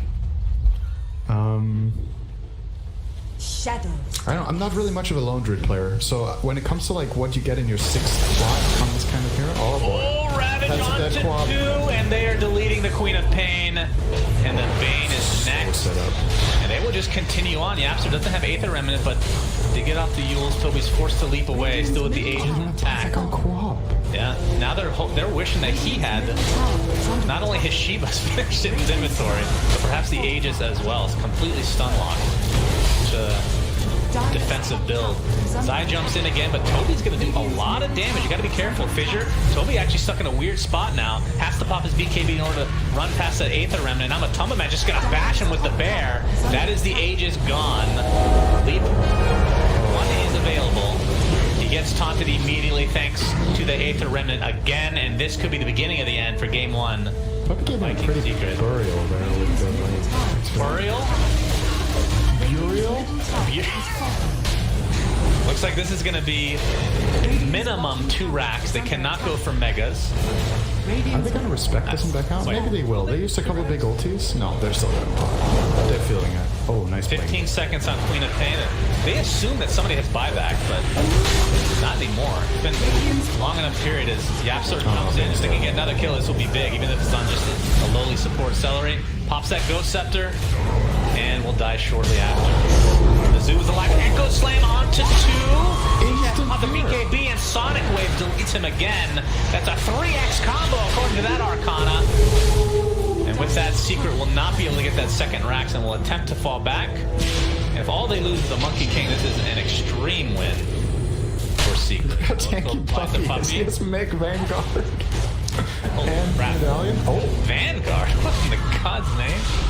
Is he going for Crimson or something? I guess he wants Crimson against Lycan. Do they have anything yet? Yules came up. He didn't use it. Oh my goodness. He had Yules ready for a full second on Boom. I think he didn't realize it was ready.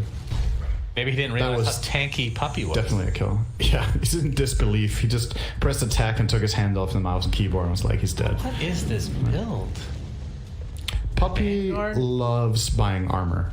I don't think there's any support player in the world that buys more armor than Puppy in Dota. Like, really. He has these builds that he will go where he will go Medallion Mech, or kind of popularized just buying Medallion in general. And during a time when it wasn't very common, he would love buying that on his supports. He even got the Craggy coat. Like, it's insane. Wrote an email to Ice Frog for that one to drop this game. This is my armor game. Yeah. And it's funny because the matchup against Lycan is horrible for Coddle a lot of the time. Like, you just get run down by the summons and killed. But when you have 30 armor, maxed out Blinding Light, and a Vanguard, you're actually pretty tanky. He's not even building the Crimson, it looks like. He wants to go for Octarine Core. Yeah, wait, is his Courier's dead? Maybe Crimson's on the Courier. I have to assume. Wait, he switched it up, now it's going Greaves? Despite having Tranquils already. That's also good. That's also good for sure. He's probably in anticipation of the Co-op Orchid, possibly. Oh, this is a big fight coming up. Bot lane, Zai and company were attempting to take out the tower, but a nice stun here onto Nisha. They break the trees. Actually, that was his teammate. I believe Coddle may have gotten the kill. Puppy is going to end up paying the price. That's 2 for nothing. In Secret, they do get the range racks and will attempt to fall back. Zai with the Ravage available. Not sure if he wants to use it. He will, and see if they can actually clean somebody up on top of this. Queen of Pain, again, just gets decimated with no HP at all. Coddle will be next, though. Buy back onto the Queen of Pain. Oh, there's Abyssal coming for the bear. Uh-oh. He has the Vanguard on his hero currently. Tanker smash. Looks like they're going to clean up celery sticks. Very delicious treat indeed. Not have the ranch, though, this time around. Buyback now onto Bane. I think with that, Secret probably will be okay with this. Okay, I assume that... Oh, the arrow does hit onto Zai. That's a lot of damage coming from Toby. There's a counter initiation. Boom with a huge ult onto 3 heroes. Into the fissure as well. Zai looks to be dead as the Echo Slam is being used to very little effect, but did get the kill, I suppose. Matumba being chased, or is it the other way around? The bear just beating the crap out of Earthshaker. Looks like Haramis will actually go down to Yapsor, and it'll be another trade of sorts. This fight is continuing somehow. Matumba, man, this will be a big kill. They really need this. He keeps healing. Jesus H. Yapsor, the lone survivor for now, attempting to get out of dodge. Boom gets Yules. Yapsor with the TP, but the arrow connects. And they not only defend the range racks, it did cost them a couple buybacks, Syndran, but can't ask for much more at this stage of the game, it feels like. I mean, when you consider how that fight started, it's kind of incredible that Secret even got a fight out of that. They lost in Monkey King and Coddle before the fight really began. I'm pretty sure you're right that Puppy probably cut the tree of Monkey with Will-O-Wisp, I think? Or was he not in a tree at the time? I didn't get to see the beginning, so my assumption probably is that they somehow found Monkey King, stunned him, and then he was forced to use the ult. But right, but yeah, I don't know if he ulted while the Monkey was in a tree. Right, okay. Well, anyway, he was stunned really long and they just took out Monkey. So Monkey just wasn't part of that at all. And then they still just make this amazing turnaround around the bottom high ground with the Ravage plus Void Spirit combo, and the bear is just proving to be incredibly powerful. Puppy? Yeah, he just clipped him with that Shiva's Guard, and that will likely spell the doom. Oh, he's gonna use it. Oh, they did it again! Nisha stunned for 4 seconds into the Yules. Queen of Pain attempting to kill this Ignis Fatus. He will get it. He has a level 25 fear now on the Scream of Pain. Nisha forced to use his ultimate, but I don't think it's going to be enough as Toby comes in with some ridiculous right clicks. But the healing from Nisha is out of control. Are you serious? How did he even get that kill? So biting off more than he can chew. And Nisha somehow lives through that engagement and gets a kill.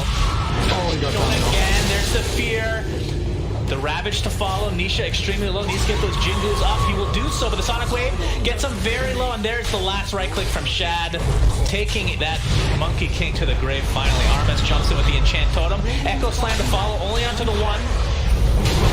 Astral Spirit does have 2, so Yapzor is fine. Meanwhile, the Siege Creep in the bottom lane, along with the wave, is actually taking out the melee Rack Cinderin. They have to use Fortification. Boom.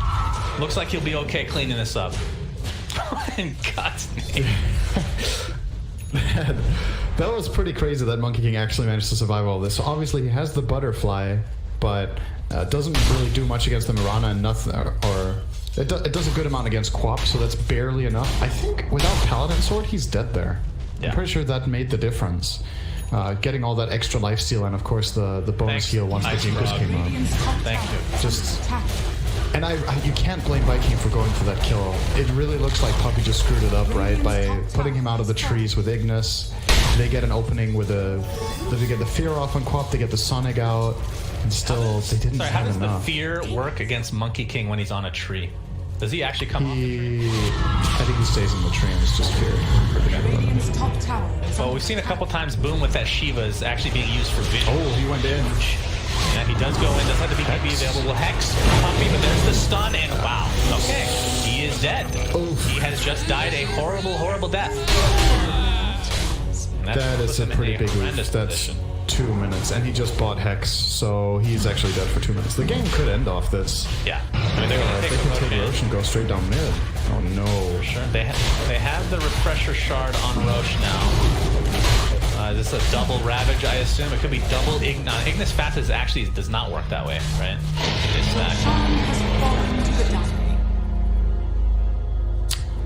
No, they don't stack on top of each other, but you can use them delayed, obviously, yeah. No. He found Shaker. This is a big start. Arrow not able to connect. Nisha pops the ult. Toby does have the leap. Looks like he'll be fine here. Aramis, blink available in 1 second, but he gets abyssal bladed by the bear. Nice fear. Maybe able to find him. Does have his buyback. It just came off. Just had enough gold. Oh, this push is so fast with the bear. Yeah, it is. His Moon Shard was his last item.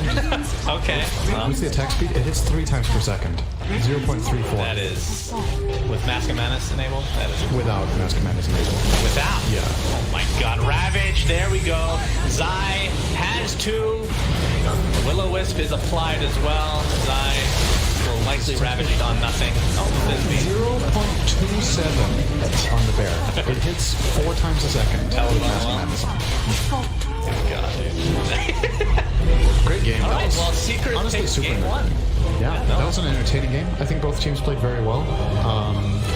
In the end, Secret do... I feel like they mainly win this game off of some great individual plays where they're actually outnumbered in fights, but just one player has an exceptional read that they can make the turn and take this fight. And I think for Viking, something...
FY. He's found himself No-Tail out on his own. He's trapped him.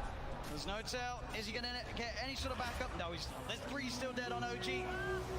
It'll be a slow and painful death here for No-Tail as Zame comes in for the kill secure. And I love the way that Chalice popped his BKB super early in that fight. He just said, I just need to get my ulti off. And he cast it at a very safe range. He didn't wait for the last second of his BKB. He's not very greedy. I think that's a lot of the reason why they've been winning these team fights. Seb has been struggling, still about 1,000 gold away from his BKB. Yeah, this Brewmaster is a display of perfection, really. It's the highest level in the game with his Bloodseekers. And doing a ton of damage. One of the most damage in the game as an offlaner. Now has full Shiva, so even more ways. He's pretty much itemized entirely just to be like, Ana, I'm ruining your game. I've got Radiance, I've got Shivas. You're gonna struggle so much in these fights as Phantom Lancer. Eric's did his best to keep Ana alive, but Ana wasn't able to do damage because he was ruptured. He wasn't that low on HP, but still can't run around. Seb. Oh, I'm as good as this here. Gotta be careful who shows up top. Indeed, Jerax. He's going out on his own. He doesn't expect Zame to have this invis rune. And Zame will show himself. Jerax goes across, but Somnus is there. Somnus not messing around. No mercy. They're feeling very confident now at this point, getting these very advantageous team fights as well as getting kills on the split push too. Thompson though, we'll find X-Nova. Seb, and as well, between the two of them, they'll take down the support edge. FY's going to come in though. He hasn't got anyone else with him at the moment. It is just FY, so just playing around with Seb. He has no help around at all, and he's still just making Seb's life miserable. He is toying with him. He's just making him not be able to come back. Look, they're already starting to rotate this Brewmaster and Bloodseeker too, and FY, he's ready to look for Seb. Seb's got to get out. Oh, Seb. As indeed FY, the patience keeping that control on Seb, buying time for Chalice to come in. Ana is going to look towards the Tusk. Chalice is now there, does have Primal Split available if he wants to look to take this fight. Somnus coming in as well. As Ana, Seb look to hide in the trees. Can they get out of it? Ana's got a TP available. He's into the trees, he's going to show himself in the lane though. They're going to continue to head over. They are going to see Seb make it out in time. They don't have a stun. Ana, can he get out as well? He can. OG will avoid that rotation from PSG LGD. FY is just so obnoxious. They're following Seb for over a minute, just stalking him, trying to have his team come over. So that's about, a minute without Aegis being used for LGD. They have 2 minutes left, I would say, to capitalize on this Aegis. Oh man, looks like he has a little bit. Pretty much back to a 50-50. PSG LGD 2-1 up at the moment in this best of 5 grand finals. 1 game needed to secure the championship title. And at this point, they are ahead here in game 4. No-Tail hasn't had time to gather a full army of Asian picks. Right now, he just has the Asian Black Dragon. You really want those other auras when you're at a big disadvantage in these team fights already. Yeah, it's tough though. Jerax doesn't want to be following around his champ, giving him the agony. So. As Thompson, he does have a Lincoln Sphere picked up, and they should have the BKB finished on Seb too. So that'll give him a little bit easier time to get those blink calls as he's been suffering to do so in the last few fights. And Somnus, I've Scotty picked up, about to be level 25 as well. Yeah, they just need a couple more minutes on the side of OG before they're ready to fight. Wait for the Aegis to expire. Seb, he's in, gets the call, the character's going to get FY. There with the snowball save. He's going to be fine, and now they turn to look towards the axe. The taunt's going to be out. Seb goes for the TP. They've got the stun to cancel though. Seb held back for now. Thompson trying to offer his best from the side to provide some sort of safety, as he will get Seb back. They're able to get Seb back to safety, and Thompson, he's running away. X-Nova's there with the wraparound, gets the slow off, gives the vision for the snowball. TP from No-Tail's coming in towards the shrine, but Thompson, he's trapped. That's twice in the series that X-Nova just comes out of nowhere. Like, he's just on a warding expedition, then he just ends up wrapping behind these people constantly. Perfect time. Perfect timing, and has the Centaur creep to boot. And look at these deep wards that he's placed during that time that he was running around doing so. He now has full vision of OG. Yeah, he sees Ana farming these ancients right now. Oh, Ana. FY just giving so much information for the team. He's got eyes on him. Get the punch on the wrong target, but the snowball pass will catch Ana. Ana, he's in trouble. The blood right silence connects. He's got the man to back up in a second, but can he really play his way out of this one? He cannot. Ana down for a minute and a half. Just having all this vision. And X-Nova throughout this whole tournament has had the best vision in every situation, even when you wouldn't expect it. They're just like, oh, they're fighting on the left side. They're not going to have vision over here. But no, X-Nova always seems to have those prepared in every situation. And he has some incredible foresight to be able to have these ones that just lead to really clutch pickoffs. And Axe has not spent his money on BKB. He has the money, but he might be looking to save for buyback. We'll see if any of the buybacks do get forced out. Thompson's still dead for 15. Ideally, he doesn't buy back it. They may have to buy back on Ana. He's gone for 50 seconds. The split coming out from CIS. He's ready to push in, look for the stun on No-Tail to hold back the Chen. As the mid-racks are exposed, PSG LGD, 40 minutes in, able to open into the base and clean out this mid lane of racks. Still Ana holding on to that buyback. And they're going to keep going here. They really want to force this PL to come back here. Stun onto Thompson, will blink dodge it, but another tier 3 tower falling incredibly fast. They really don't want to use it. Seb jumps in, gets the call onto F5, there's the buyback. The Cataclysm isn't enough to do anything, it isn't. PSG LGD still fighting strong. Thompson getting focused by Somnus. Seb taken down by Armin. The triple buybacks now out as Ana in trouble. He's pulled back for this one. The deafening blast onto the three of them, knocks them back, but Ana gets focused. Seb, he's in with the call. He has the control onto the morphing Somnus. Now being chased by Thompson. Blinks in with the concept. The PLR is on top of it. They get Somnus too. As OG, they have to expend 3 buybacks, but they hold on to the top rack. Somnus now down for 2 minutes. No buyback available on this Bloodseeker. He's 400 gold short of it. It's up in about 8 seconds. OG, they have to make so much happen here. They have to push out all their lanes. 2 of the side lanes are already going, but I think trying to get some kills here, like on FY here, would be very ideal. They look up close to Brew as a 25. I mean, So close. With that, I will split down. Oh, Thompson, he sees it FI. He's used the snowball, he turns with the combo FI with the self-fuels, but OG, they've surrounded him. Seb jumps in with the call, the blade mail, FI's gone. Instant buyback from FY. Still that scary time for LGD. 75 seconds without Somnus. OG have the full 5-man pushing in all 3 lanes at the same time as they approach LGD's base. I don't even know if I give a head for this team fight. The LGD are big goal, but no blood take up to 60 seconds. This could be disastrous. He's got a full BKB on Seb as well. Chalice really wants to hit level 25 before he pops that primal split. So close. Just got to be careful, Seb. Looking for that blink initiation. Chalice is stepping back. They give him the tome. He needed like 5 experience, and they gave him the tome just to make sure that he gets it anyway. Just playing as safe as possible here. Looks like OG don't feel that the window is big enough for them to push in whilst this Bloodseeker's still dead. They'll back away. They can't count. They fought back 3 heroes. They weren't able to get any T3s, and there's no Roshan up yet. Big Daddy No-Tail's praying for a Roche right now so they can get that refresher, but it's not going to be up. And maybe we'll dodge a bullet. At least they got a good amount of economy off that, right? It was up to a 15k gold advantage, and they chunked it down to 7, same thing with experience. So they did get quite a lot out of that one, but they ideally wanted to get at least one of those sets of racks to get some momentum pushing in with those 3 buybacks used. Absolutely, it is this really scary moment of the game now for OG. Well, about 5-6 minutes still without those buybacks available. If PSG LGD can find that one team fight, it could be the team fight to win TI in this window of time that they now have presented to themselves. Ana's gone full in for that butterfly too. As they pick up also an Aeon discount generator, so protected in home. DD did spawn, however, it was killed.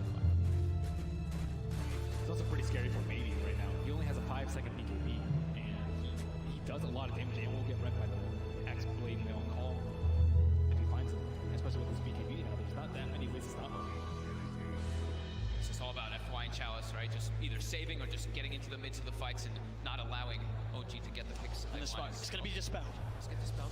But it's He's in the trees, they're on the high ground, they've got the vision with the Shiva's covered, Ana's on his way over, they've got the snowball down, there's the counterplay, Seb jumps in, he's able to find the call onto Challenge, but Challenge already got the BKB out, the Sunstride's going to be down onto FY, but FY will survive. Seb pots the BKB, he'll try and stand his grab, but Seb, he's going to go down, no buyback on the axe, and Jerax as well, surrounded by PSG LGD, the Eon Disc will proc, but they'll fight through it.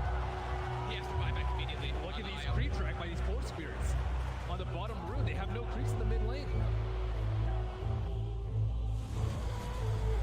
Sienna still holding on to that buyback on Jerax. But as Ben said, the creeps aren't here. It's back door. Can they breach through it? It's not looking like it is it enough to hold OG in the game? You see No Tail's already running to just, he doesn't care, he's gonna throw his life for this one. He needs to just keep these creeps out of the base, to keep that back door up. He doesn't care if he dies. Which he certainly will, as they get upon him. They find his life. 1 minute now without No Tail and without Seb. Thompson, Anna, and Jerax.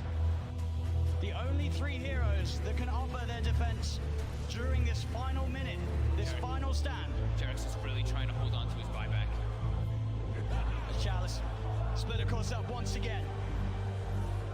They're finishing off this second set of racks. He's got the Cyclone holding Anna up in the skies. As these racks on the top lane will fall, the melee rack's gone. PSG LGD playing this carefully.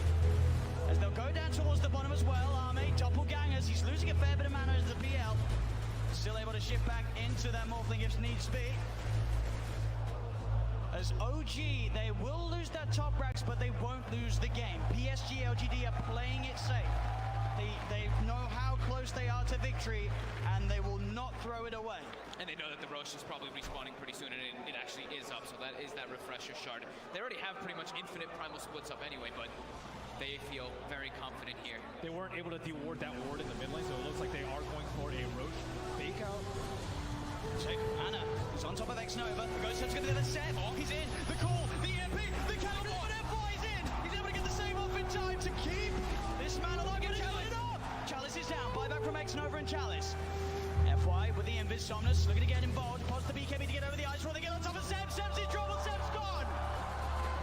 The axe down once again for 90 seconds. As now FY giving them the vision, but they see him. The doppelganger to jump away from the snowball over to Thompson, the self-fuels, FY trying to buy time for the rest of LGD to come in, again, up into the air, Arme straight on top of No Tail, FY will fall, Arme looking towards No Tail pops the hand of God, but No Tail beaten down by Arme and Somnus. Chalice gets the primal split off as Anna, he's been left behind in Thompson, he's got to do something incredible in terms of the combo, can he find the angle, Jerax coming in, keeping Anna alive, Anna with the doppelganger, the Deafening Blast comes out onto the 2 of them, Anna trying to go in, looking for the kill, can he find it in time onto X-Nova, he's on top of him, trying to beat him down, Anna again with the doppelganger, now retreating back towards the base, as X-Nova will survive, Jerax back in, the combo, meatball down onto Chalice, but Chalice is so tanky, Boss the Shiva's gone, he's on top of Jerax, Jerax is gone, Anna as well, can he really fight back against the Somnus, and X-Nova is so low, as the buyback for Jerax comes in, he's healing Anna back up, that buyback could set them up for the kill on X-Nova, the cold snap, down onto the charge, they find him, he's out of mana, he's starting to shift into the strength, but he's surrounded, OG, can they find the ball? They can! OG are still in the game, Arme buys back immediately, but now it's PSG LGD's turn to be without 2 of their supports. Seb's going to be back up in 8 seconds. Oh my god, that buyback from Jerax. 5 seconds remaining. Save Anna, but Anna also. Radiant team ban.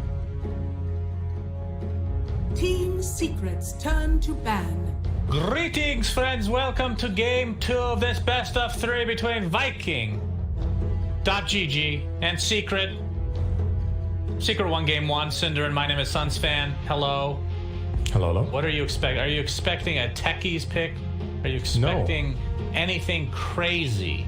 No, actually not. Thanks for joining us, everyone. Until next time. So based on game 1, basically, like I said at the end of the game, both teams played well. I think both teams had good drafts and a good idea of what they needed to do in the game. Secret outplayed Viking mainly on, like I said, really good individual decisions in smaller scale fights, and in a couple of team fights that it looked like they have lost, just making the call to turn them around was pretty amazing to watch. Going into this game, I don't think either team needs to adjust that much. Don't really feel like it was a strategic loss for Viking. They need to keep picking something that they're comfortable with, that's their bread and butter, and then nail the plays just a little bit better. That's basically it. Like, I don't think it was a bad performance from them in the first game. Well, the bans have changed. Well, one ban has changed thus far, and that is the Key of the Light. We'll see what gets left out. Basically preventing Puppy from picking it so that he can't stun his own Monkey King repeatedly. Bat Rider is banned. That's a new one. That wasn't, I don't believe, picked or banned last game at all. True. That's 2 differences. So we still have a lot of the zoo characters that we're used to. The Beastmaster, I guess Nature's Prophet is banned, and now Lycan as well. Those have not changed at all. So really looking at Chen, Tree, Venge, Grimstroke. Those are main differences, right? Grimstroke being the main one I'm looking for. Viking. Yeah. You might ban Grim as secret here and let Viking have Beastmaster, even though it's an amazing hero right now, just because you can double counterpick it with Mirana +1, or you can get Chen +1. Or you could even look at something like a Clinks later in the draft against Beastmaster as well for lane counters.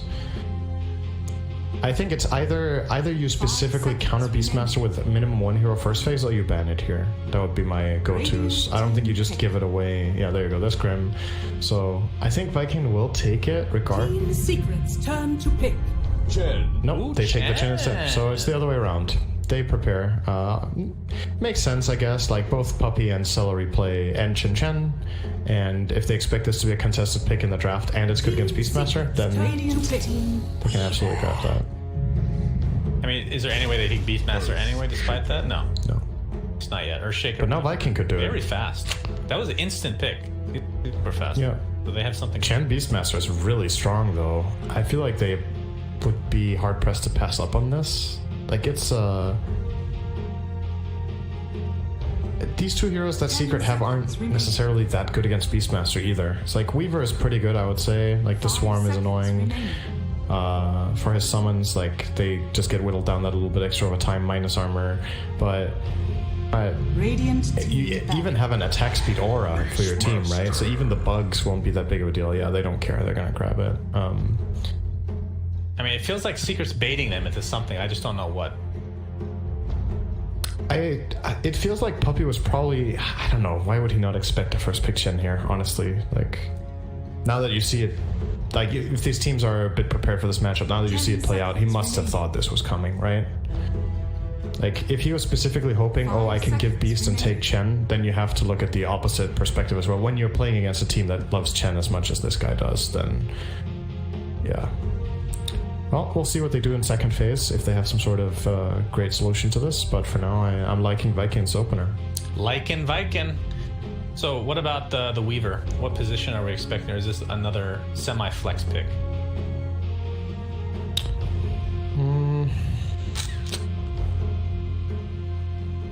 We've seen position 1 back in the day, more so than now. Position 3 is relatively common with the Aghanim Scepter.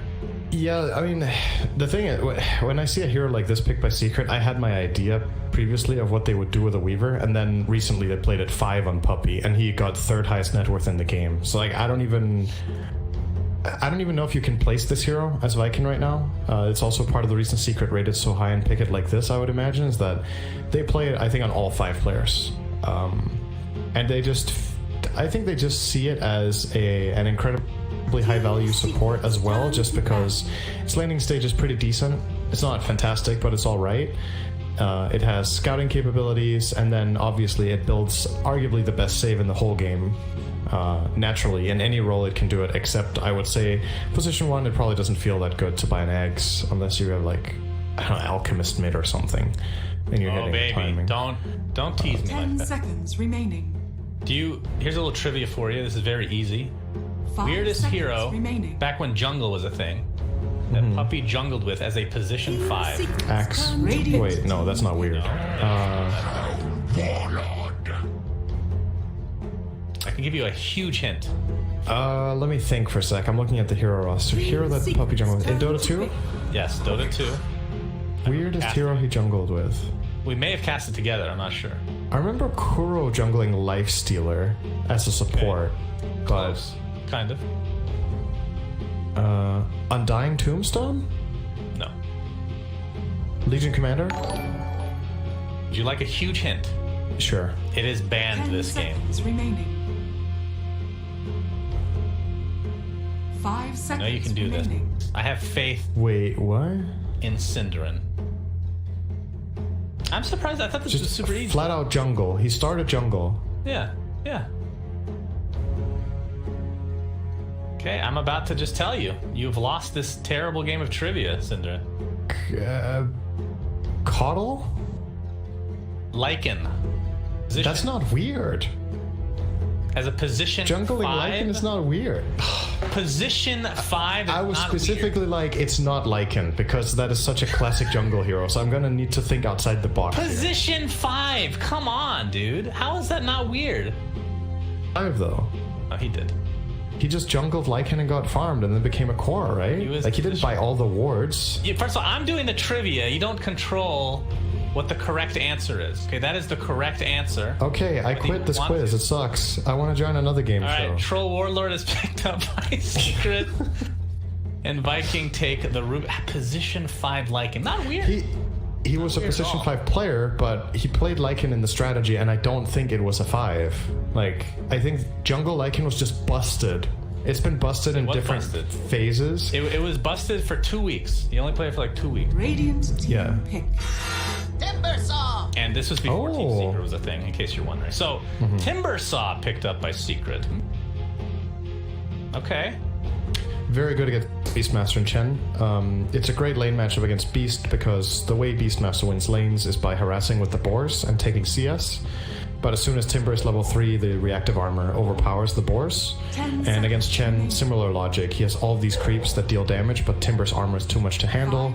Tons of AoE damage to kill the creeps.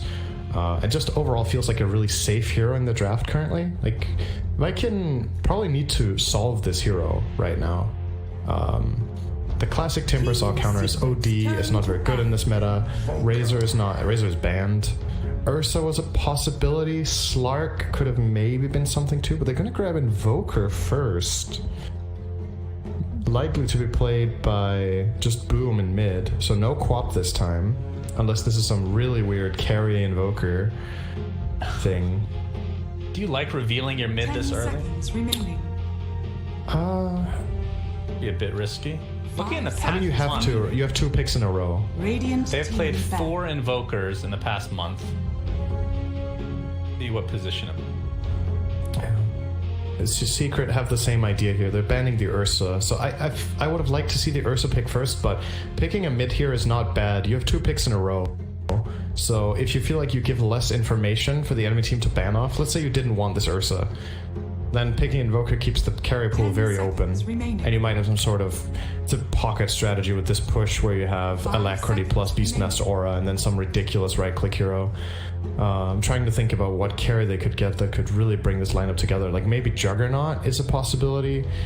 The Healing Ward, and you just go Siege. Drow Ranger, if you want to get really creative, could be a thing here. Clinks. You're talking about for Viking. Yes. Okay. They did play mid Invoker against OG.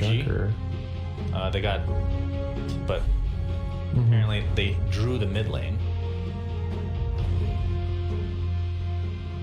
I mean, another reason to get Invoker here is perhaps they needed a Solar Spirit Vessel carrier for the.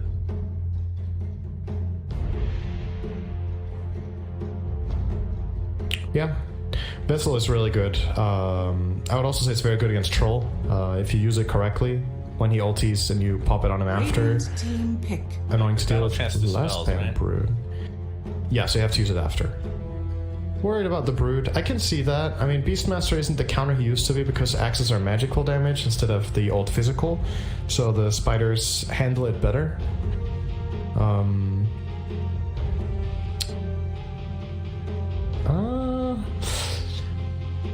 I don't know. I still see Jugger. Lone Druid, possibly. Siege with Alacrity on the Bear. But I don't know if they like Lone's matchups here. He's playing against Timber and Troll. Bloodseeker. Wow. Seeker. So Rupture on both Weaver and Timbersaw, pretty good. Also pretty good against Troll. Rupture is. Yeah. He's a very mobility-based carry. Not in terms of blinking, but he just has to keep running after stuff to stay relevant in fights. I'm not completely sold on how Viking rounded this out. I really liked their opener, and I think the Rubik was fine too. But these last 2 was not what I was looking for. I think Ursa +1 could have been great, or maybe a Juggernaut, just to come together with their lineup when they're strong. But maybe their concern is they can't... like a 5-man push or something like that? Yeah, just somebody that uses Alacrity really well to hit towers, right? Like your strategy right now revolves around Chen and Beastmaster getting auras and wanting to go together and push. But then you pick your carry as a Bloodseeker who, in my opinion, doesn't really fit the bill here. Like, you have good hero matchups, but does it work in the macro scale of things like here? Is it going to win the game, or is it going to be good against enemy heroes? Especially given you're going into a counter pick now that Secret have. I think you might just play high tempo on Viking. I'm not saying it's terrible.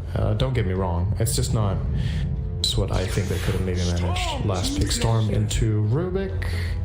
So they have one instance done in Rubik, and then they have Cold Snap, but still a very good Storm Spirit game. And obviously, this is a combo Secret have played before. Puppy is 5 Weaver, Nisha is 2 Storm, Puppy gets Ags, and then he can time-lapse the Storm back and give him full mana after he has used all his mana in the fight. It's disgusting. It is actually so good. Yeah, that is... if they get to that stage. Yeah, you have to get the Ag. But, I mean, he did farm really well last game. He had a freaking Vanguard. Basically, Yep. What else did he have? He had... Mech as well. I believe he probably finished the Greaves by the end of the game. Position 5, not too shabby. All of Secret's heroes have blue cosmetics, Shannon. All of them. That's because anything Valve puts in the game, Cinder, has some blue. It's always a style. Yeah, this specific blue. Yes. What would you call this this color? Would you call it teal or Ethereal turquoise? blue. Sorry, what? Would you call it teal or turquoise? Ugh, it's so hard to tell the difference. I guess turquoise? I don't know. That's a hard one. I'm not good at colors. I'm good at purple. A lot of people that are not colorblind can't see purple correctly still. I see. I think So in the top Rubik's Cape in the is top very left purple to me. in the top left of the screen right now with Yes. the Beyond Epic, Yes. what color is the background of that? Purple. The fog. That's purple. I'm seeing Okay. red. The fog? Okay, you made it very specific as my screen went away. Oh, you can have a look in a sec. According to our obs, it is electric blue. Is that an official color or something he just invented? Yeah, it sounds like an invention to me. I mean, there are millions of colors, Cinderin, so Yeah. name for everything. Yeah. Oh, no, it's gone, actually. Now you can't see the logo I was talking about anymore. Well, I'm sorry, Cinderin. We'll never know, unfortunately. Branch off into an amazing conversation, I'm sure. okay, Shannon. How do you tell purple apart from violet? Fight me. Purple is deeper. So it's darker Yes. than violet. Okay. Probably saying this horribly incorrect, but yes, I believe so. Okay. Violet is a So bit you would say Bloodseeker. I have another question for you here. This is getting really interesting. As we're This setting is up you doing this and not me. We're setting up Wow. lanes. I mean, I also get to have some fun once in a while. It's not very often anymore these days. So, if you look at the Bloodseeker, Yeah. and you see the text on his name, Shad, is this the same color as is over his icon in the top? Is that the exact same color? It does look lighter in the name. So one of them is violet and the other is purple. It could be a trick of the eye. It could also It's be electric calibration. blue. It was a trick question. It's electric blue. All of it. Everything is electric blue. All right. Well, Puppy is going to Yep. be perusing the electric blue river in his electric blue set. We'll be going up the electric blue terrain here. Okay, that's I don't know about your terrain. Everything's blue. electric blue terrain. What? The rocks are electric blue indeed. So you do like Secret Slam more, regardless Yes, of I teams. think so. I do. I didn't in the first phase, but with how it turned out and got rounded out in the end, I really like the Dire lineup, just because I see a very clear way of winning the game. If they do get past the early mid-game dangerous stage where Chen Beastmaster could really push, I just don't think the Radiant have solutions for Weaver, Axe plus Storm. I don't think they can handle it. The pressure is going to be way too much, and it's not like that Storm is even the only carry. There's Troll and Timber, so like 3 scaling cores, one of which is a tanky frontliner that you didn't really solve except with Rupture. And still, like, are they going to kill him? I don't know. We'll I find don't think out. the damage. We'll definitely find out. Zai is going to be playing the off lane versus Celery's Chen and Shad's Bloodseeker. Yapsor is in the vicinity on the Earthshaker. Did start with his patented boots first. How often would you say these like Yapsor types start with boots first? Is it like super common, like literally every game, or is it kind of dependent on what hero you're? When you say Yapsor types, do you mean him specifically? Yes, I mean, yes. Okay. So, He starts with boots quite frequently with how they play. Yeah, with like Shaker. I think he started with it on Void Spirit last game as well, right? I want to say. yes, he did. That is why I'm mentioning. Yeah.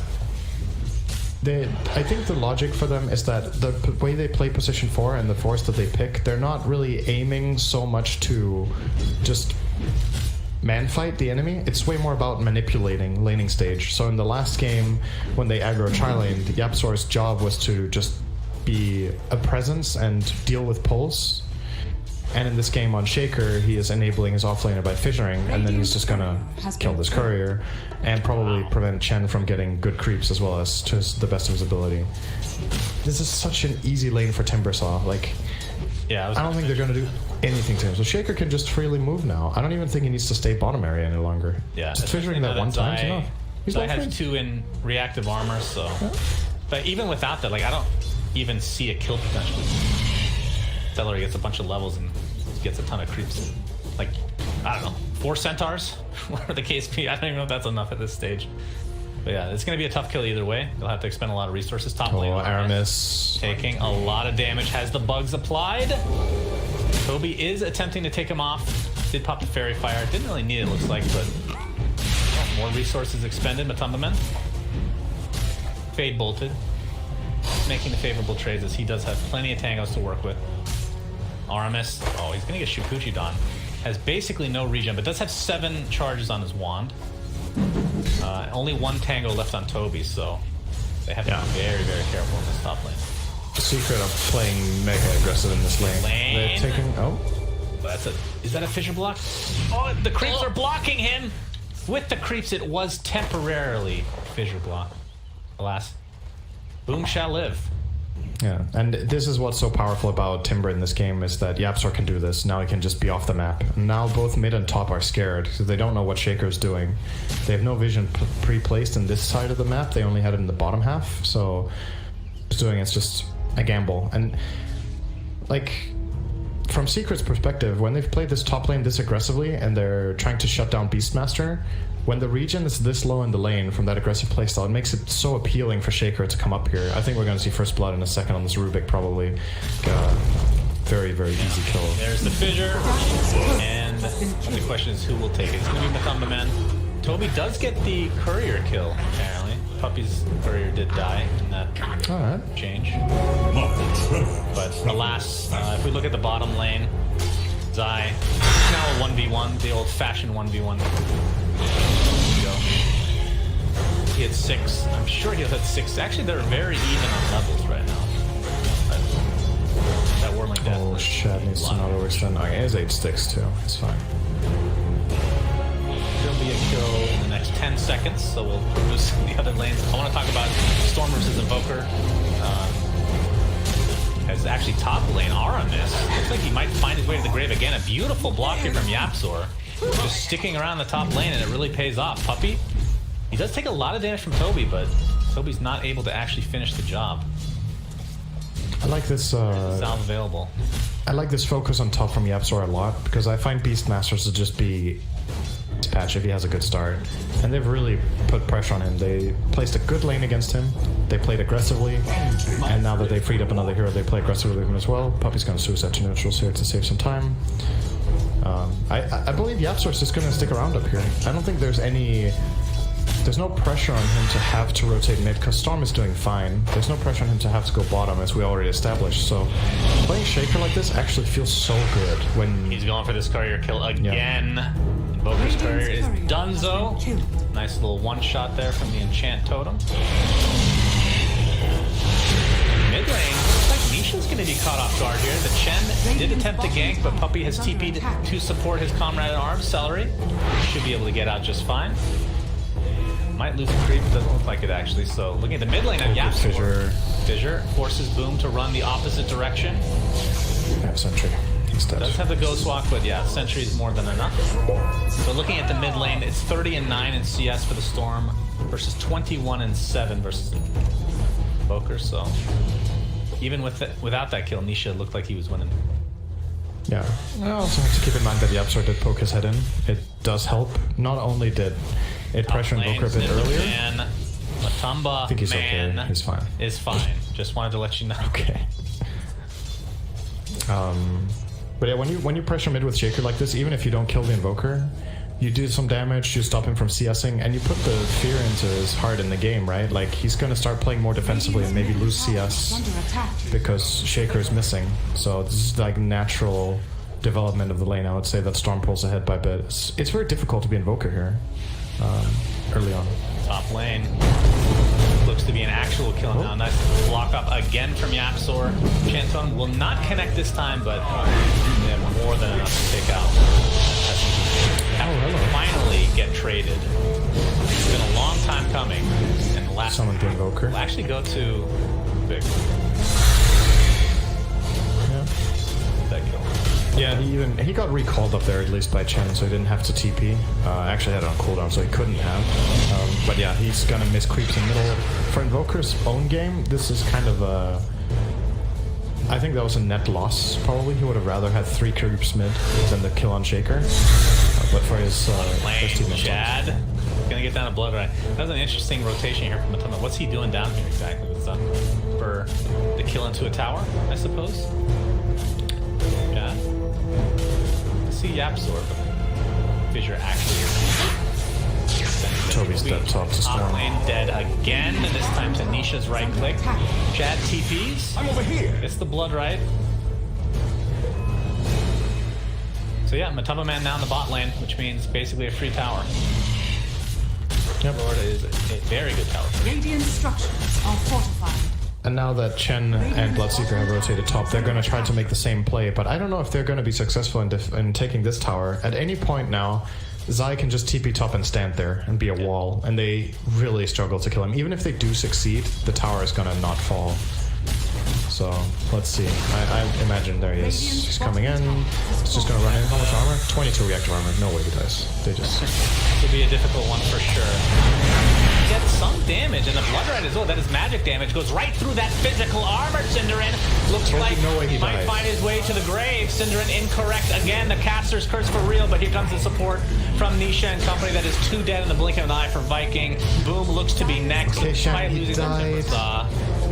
But really, was it good? It was not very good. It was very, very ungood. Unkillable, and he died literally 5 seconds. Let me correct myself. I said in the start, he's gonna come in and he will either not die or his death will save the tower.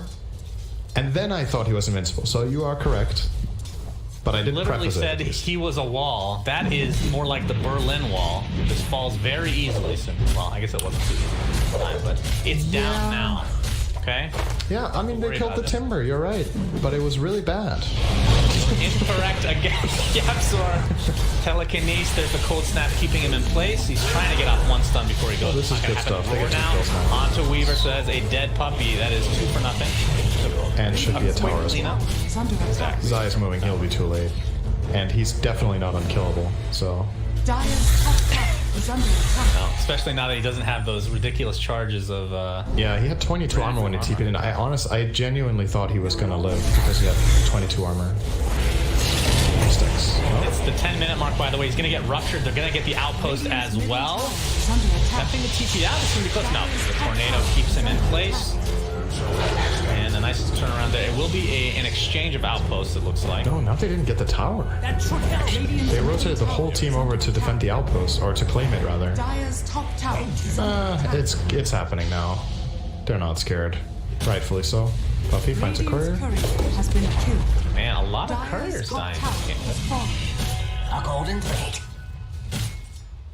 It's like Matumba Men is going for the Yasha into what exactly? Do you actually go SNY still? Do you... I guess if you go Battle for... Fury? It's too... Maybe? Is it too late for Battle Fury after Yasha? Why? And just go straight for Battle Fury in that case? I think it's okay. Is under attack. I think Battlefield is probably what he's gonna do, because the game is in a good spot for them, and they know what the how this game is gonna go, right? Based on overall strategy that they feel favored in a farming game.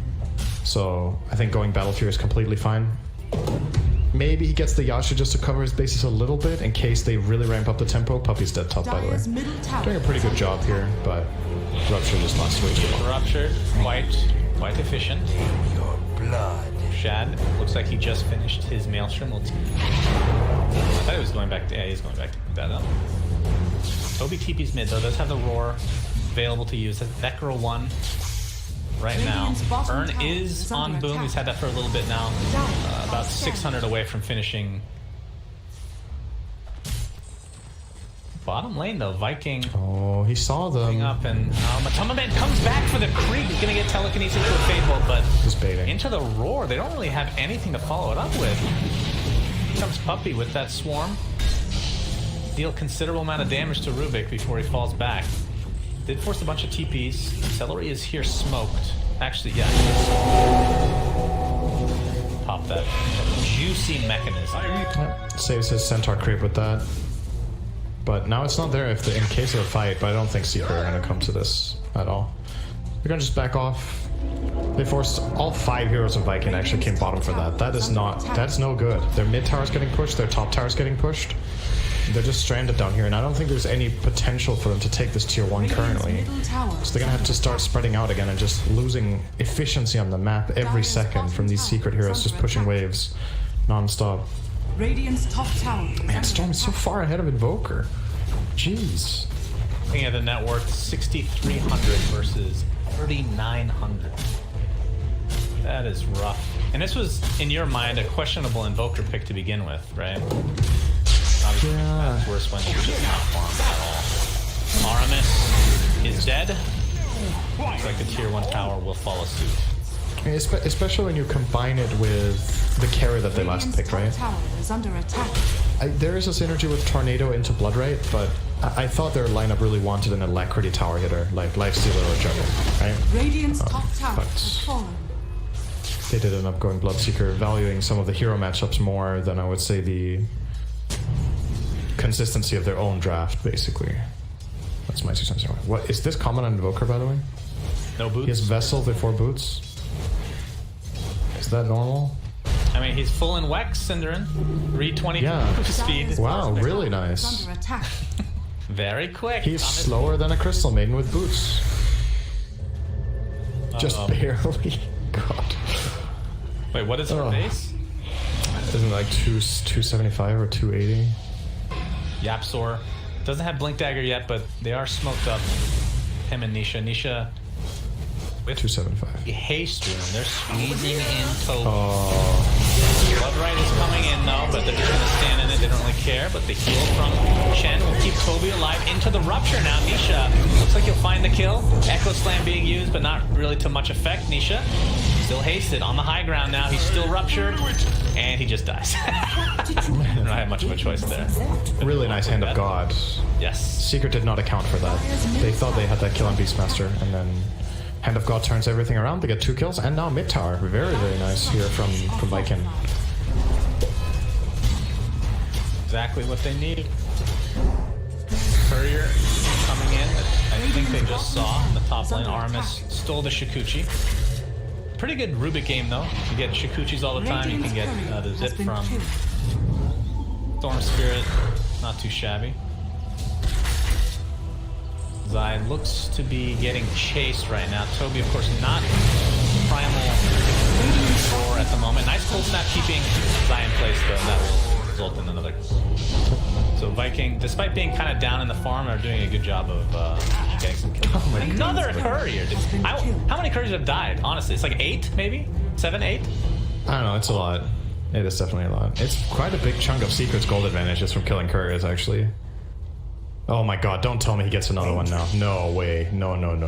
Oh my god, if he stayed 1 more second, he would have found that one too. Well, he might get the other one coming from the secret shop. Radiant are scanning. We'll see. I think is that why he's standing there? I think so, actually.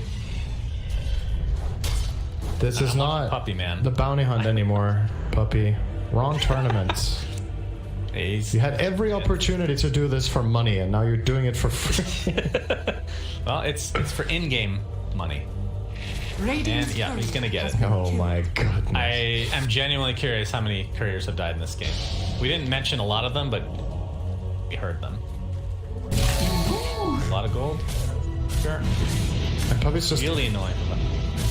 This is actually a really underrated aspect of Weaver, what is happening top lane right now. As a support, you can clear the whole wave by just Shukuchi plus the Swarm. It's a level 1 Swarm, but it's enough to keep the wave in place that you can kill it off. Get back up. And Puppy's finding a lot of extra farm this way. Or in the jungle, Amnesia into the cold snap, and it will be enough. Beautifully layered there. Viking and another high value target taken out, but I mean, looking at the net worth, it just, I mean, obviously that helps, but still, like this patch, we've talked about it before, it just doesn't feel like there's as big of an impact on these kills, but might be another one. Yapsor. Whoa. He just Echo Slam. Yep. What's that? Don't know. That's another good kill and into a tier 1 tower. This will give them. Dire's bottom tower has fallen. Be around the 2K mark. Viking are they're making some good moves right now to try to get themselves into a better position in this game. Getting these 2 towers really opens up for Beastmaster to look for kills together with Invoker. Their lineup is kind of coming together at this point. The slight concern I still have for them is item timings on Secret. Zai now has a Yule, so he has a solution to the Vessel. The Weaver Ags is actually, you know, Puppy is progressing at an alarming rate toward this. On his Weaver, the Shaker Blink is coming up, and the Storm almost has Bloodstone. So like 3 or 4 big item timings for Secret are relatively close. I guess we shouldn't count the Axe on Weaver. It's pretty far, but the other items are coming up. I mean, with 10 more courier kills, I'm pretty sure he'll have it. Mato went Basher, by the way. Didn't mention that. Yeah, I saw that. Very interesting. So taking when I see Basher, it's like the 3rd item most of the time, or maybe 2nd in some cases. But I wouldn't consider Yasha like a full item. Guess he wants to be able to stand and deliver when he gets ruptured. It's like a man fight item where if Bloodseeker runs at him and tries to fight, he just overpowers him. Will want Abyssal at some point. I guess this is his go-to when he doesn't go Battle Fury, right? Then Radiant's bottom tower Yasha Basher is not that uncommon, but this doesn't stand out to me as a Basher game of the Bloodseeker matchup. Like Invoker is going to kite you like crazy. Beastmaster does not want to melee you. He's just going to roar and send shit at you and then run away. And the 2 supports on Viking's side are not exactly, you know, in reach for him most of the time. So, I don't know, how good is it as a farming item? It might be a really good farming item too. So it's 25 damage and then 25% for another 100 damage. That's not bad. Zai is still not seen in the bot trees, along with Nisha. Not sure if they're trying to set something up. Oh no. Hiding. Storm, TP out, Tornado's gonna miss, and he'll be fine. A lot of time being wasted here. Maybe they should use a courier to scout so that it dies and they can get double-digit courier. So yeah, Puppy's just being this annoying pest. This top lane, repeatedly getting these not only courier kills, but the pushing the lanes and whatnot. And I mean, you were saying he's not, I mean, I guess it's far away. It's actually not that far away anymore. He's already gained 1,000 gold. They saw him. He was going for the courier. Oh, he actually, a very quick time lapse, but does take off cold snap. All right, well, looks like he is likely dead finally. Did require, you know what this reminds me of? Though. This reminds me of Ad Finem, maybe next time playing Bounty Hunter. Like, just actually running, placing offensive wards around the enemy base and just running around trying to kill couriers. And when the enemy team is finally pissed off enough, they show up with 3 or 4 heroes to guarantee the kill, and then they still feel bad about themselves afterwards because they brought 3 or 4 heroes to get that kill on the support, right? Reminding me of that. Just that this Weaver is also killing waves, which Bounty Hunter obviously wasn't. So it's like almost an improved version in some aspects. It's like the amount of space that he's generating when you think about it, right? It's not enough space in this game. Like nicely done. Radiant's bottom again, the timing in the mid game for their lineup. Sure. I mean, Shad is 1,000 gold ahead of everybody in the game right now. Has the Maelstrom BKB. Yeah. Oh, is he going to rupture here? A lot of levels. There's oh, goodness gracious. vicious, Zai. That is quite a bit of damage, my friend. He will easily be cleaned up as a result. Puppy, is he actually... I was going to say, he's going for another courier kill, but no, it looks like it might be a Chen. But he will Shikuchi away now. I'm sure they have some PTSD with these courier kills. Real careful. Lycan is actually, considering the amount of wave pressure they're under, they're doing a really good job at finding moves. Oh no, not again. It's honestly just sad at this point. He's 1,000 from Ags now. Oh. Yeah. So they are under a lot of wave pressure. They are finding moves. They are making kills and getting Roche. But can they press high ground is the question here. Because you're playing into Shaker plus Storm, Timber. The high ground defense from Secret is really good, and so is the wave clear. So at some point, you have to find a convincing enough fight that you can really push to end the game. Like, even if Secret lose all the tier 2 towers by now, I think it's a job well done from them. It's not... They're not in a bad enough position. Are you serious? Another courier? No way! They plainly saw him standing there. God's name. All right, there's a certain point where you gotta see it come. Oh my god. I don't understand. His teammates were pinging him too, like, dude, you're courier, you're courier. And then literally 6-7 seconds later, it dies. Oh. How much gold have they made off couriers this game? Ugh. Is there actually just no way of seeing that in any way in the game, including afterwards? There isn't, right? Not that I know. There's no couriers killed stat anywhere unless you have like Lay Earth or something running. Yeah, I'm sure there's a site you could go to. I'm not sure. Shad getting initiated on Bloodright will not really do too much, but the roar, the counter roar, I should say, on Matoma doesn't do that much in the end. I hear a Rupture. I'm not sure who that's actually on, but they're going to be able to clean up the Beastmaster. It's a 1-for-1 for the Earthshaker. There's 2 separate fights going on right now. Zai was the one ruptured again and will be brought down again. Unfortunate for him. That being a 2-for-2 is now Puppy and Matumba look to be on the run, and Shad still with that Aegis intact. Nice cold snap into the Bloodright. Looks like the ult will be popped by Troll, which will only delay the inevitable death here. And boom. It's fun seeing him run after a Bloodseeker that's more than hasted. So he just can't. He just kept running at him and couldn't ever catch up. Yeah. Puppy, and Viking didn't even have to expend Aegis there. That's nice. They have 2 more minutes on that. I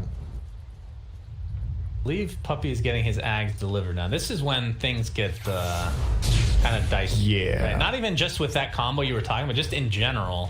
Fighting against a Weaver with Ags is so hard. Is under attack. I think this is the best partner for it in the whole game, though. Storm is so insane. Like, let's see here.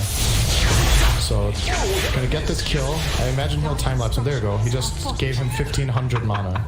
Excellent. It's basically Omega Coddle.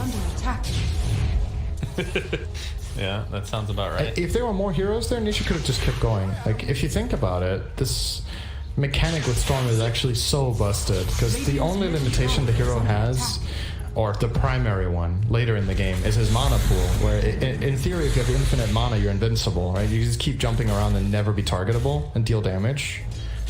And you can do that for like a good 5 seconds on Storm usually, or maybe a bit more if you have a really good game with a lot of farm. But then you're out of juice. Now you just do it twice. Like, what the hell? I mean, I think the thing that's the craziest, well, I shouldn't say but it not only allows you to cast it on teammates, but lowers the cooldown to 16 seconds. Yeah. I feel like if that's something that, I don't know how much people have been abused lately, but when this first came out, I'm like, I don't understand why this needs both benefits. I feel like just being able to use it on a teammate is enough. Yep, I kind of agree. I actually thinking more. I think this might be the best Aghanims in the whole game on my like list right now. I don't know what I would. Rubik would have something to say about that. Cinderin. Rubik would die. Speaking of Rubik, he's dead. Primal Roar is a puppy. Oh, he tornado too early. Tornado. And he will time lapse himself, and he's fine. Well, he's out of mana though. He has Arcane Ring. Potentially find him. He's fine. There we go. Another Shikuchi. Where's the courier? No courier. No courier before he dies. You never know though. He still has time. If he gets another 25 mana here, he can lapse. He's dead. Oh, the bounty rune is so close. But meanwhile, bottom lane, a little bit of pressure being applied, but not any real damage. Tower. So let's do some itemization talks and updates. Nisha has the Orchid to go along with the Bloodstone right now, as they are going to find the Chen, who's mega dead. Matamaman finished his BKB, so has the Yasha Basher 10-second BK. It's pretty strong right now. Middle tower. Yeah, it's he's peaking right now. Or well, saying that might be unfair because it makes it sound like he's gonna fall off, but it's his first like really big peak of the game. Until now, he's kind of been at the mercy, I want to say almost, of Invoker. Like you can get messed up so hard by like Ice Wall, Cold Snap, there's Rubik Lift, any stolen spell that has a slower stun. Like there's way too many problems. Now it's only Roar. He can power through Rupture with Battle Trance as long as he gets to not Battle Trance the Bloodseeker, who's the one guy he can't catch. Oh my god, another kill bot. They gave him mana again.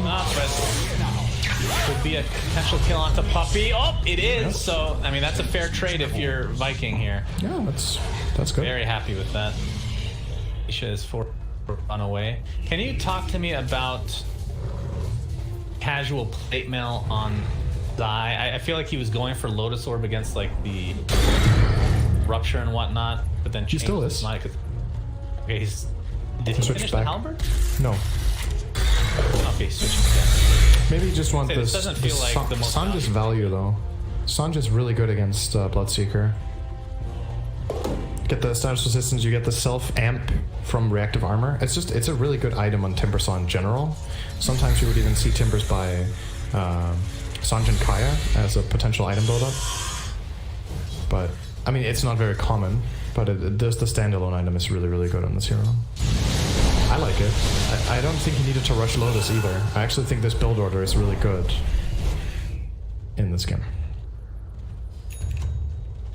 Looking at Shad now, Bloodseeker does have a full Mjolnir to go along with still 10-second BK. We haven't really had a big fight in a little bit here. Of course, it is difficult to fight into Secret. That's kind of the issue. I mean, in an ideal scenario, they'd be able to find a pickoff before actually.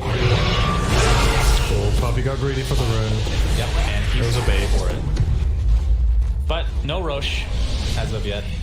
It may. And Puppy doesn't lose his courier. He has played the courier game, and he's like, if I'm dying, my courier's getting out. Wait, which courier does he have actually? What particle is that? Unusual Change courier. Baco. Change. He used to have cool Cardi. glow. He used to be the only pro with Cardi. I was enamored. Changed his tune.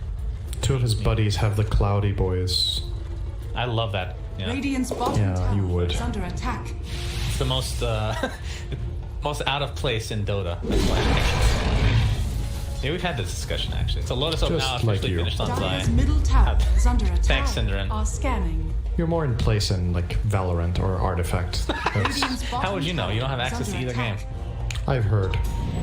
I mean, Valorant you do From a have certain access podcast. to, technically. I guess. If you want Toby? to have access, Good you blink. have it. Now Toby blinks away.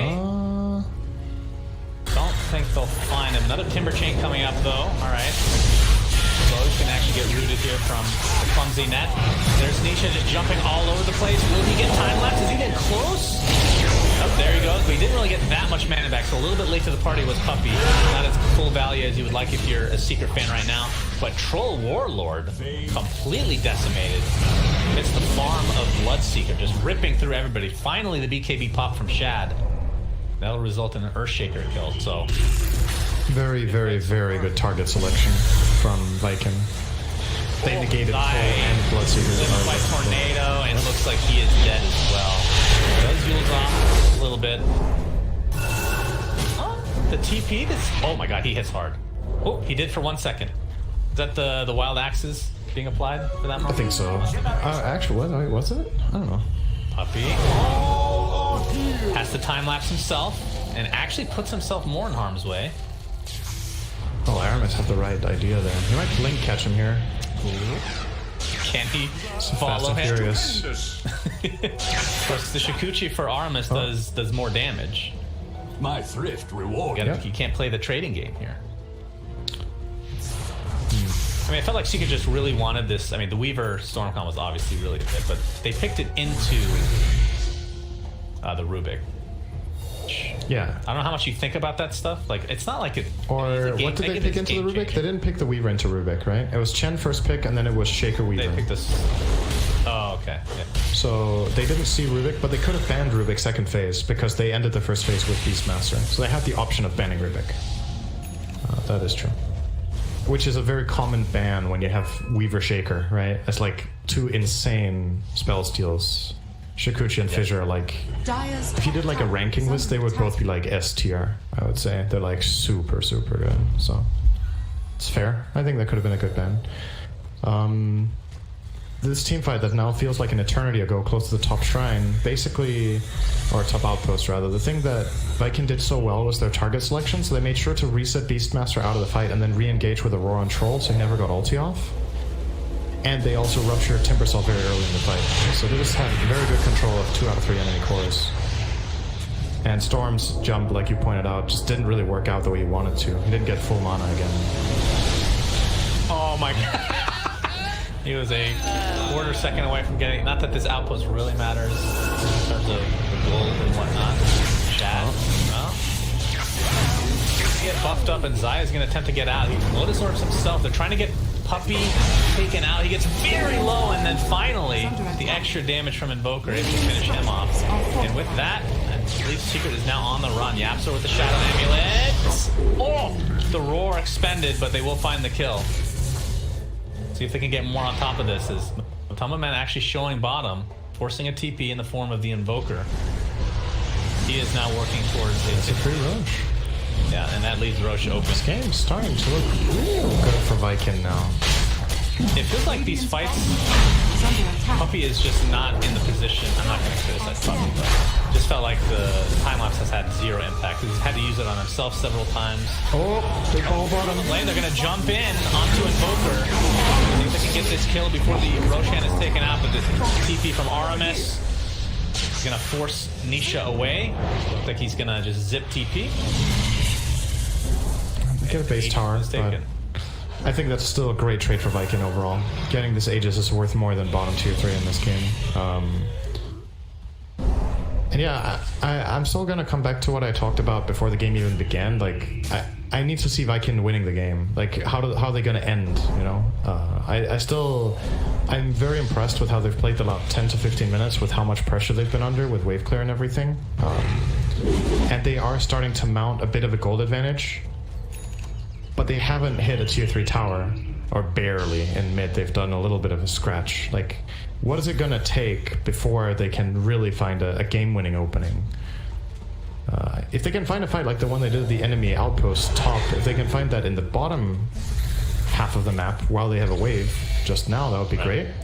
If considering the fact that Puppey is just continually doing Radiant are strong. very annoying all game. There's the zip stolen from Aramis trying to chase Nisha, but will instead be going for the Weaver. Puppey full snapped again, and down he goes. He is working towards an Aeon disc. So that is that the best time? It's really good. It's really. I'm just thinking the alternatives would be like BKB or Lotus, but I do actually think Aeon disc might be the best as well.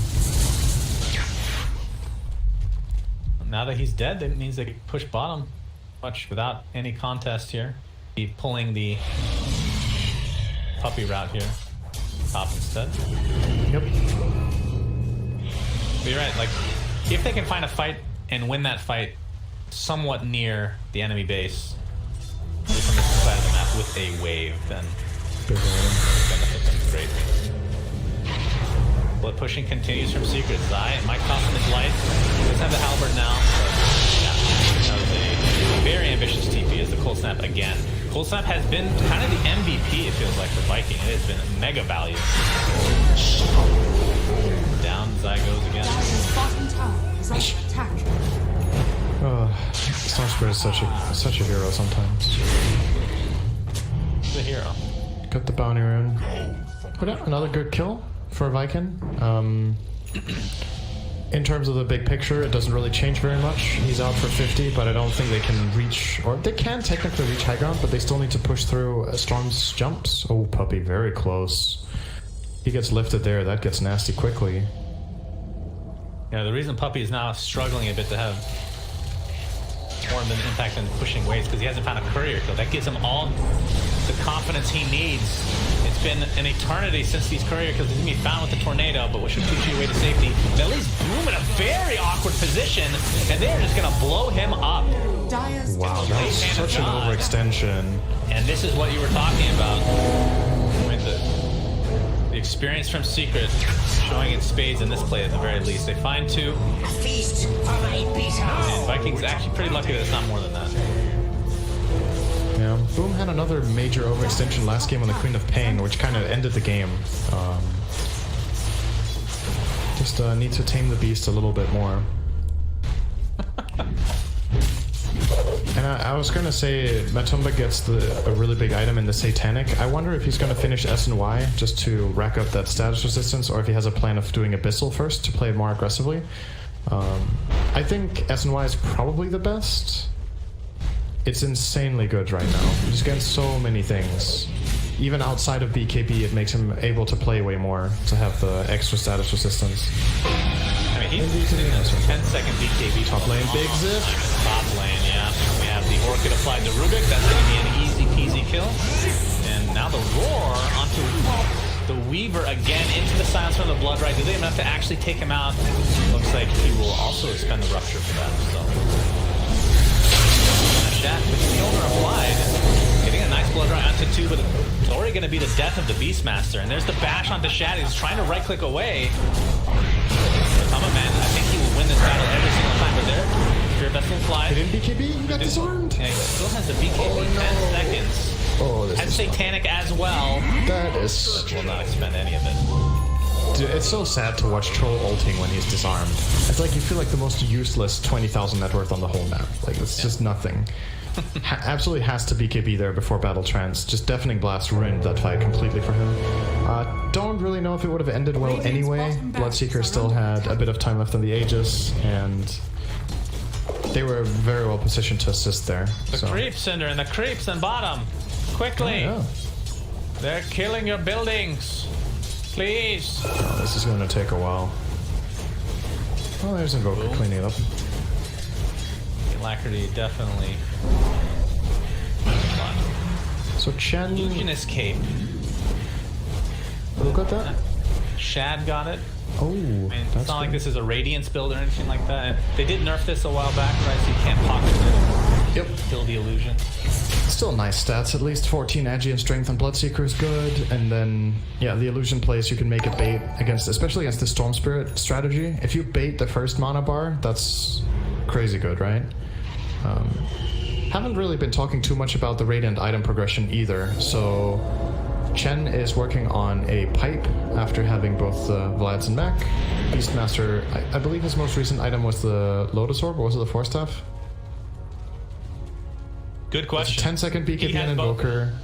10-second BKB Invoker, and Bloodseeker is starting to really ramp up. Gonna finish an Abyssal Blade in a moment with some really core Bloodseeker items here, right? He has the Mjolnir plus Satanic and BKB, very standard Bloodseeker build. Cheese in the 6th slot as well. He's very powerful in this upcoming fight when he gets Abyssal. It's no joke. And level 25 coming in too. Some more items being picked up by Secret in the jungle. Radiant's top tower is under I'm attack. not sure who actually take these. So we have Minotaur Horn. Looks like Spell Prism is finally picked up. Minotaur Horn, a Timber Saw item, place of this craggy coat. Dire are scanning. I think it would be really good on the Weaver, right? It feels like? Well, that's true, yeah. He does have ninja gear, but a little overkill. A golden thread. Bounty. It's on a teammate basically every single time unless he's roared, right? So, Zip in onto the Bloodseeker at half HP, pops the BKB, and with that, Seeker's going to be very happy with that exchange if they don't lose anybody. But yeah, so all this time lapsed into the Roar now, but it's a double Roar thanks to the Lotus Orb.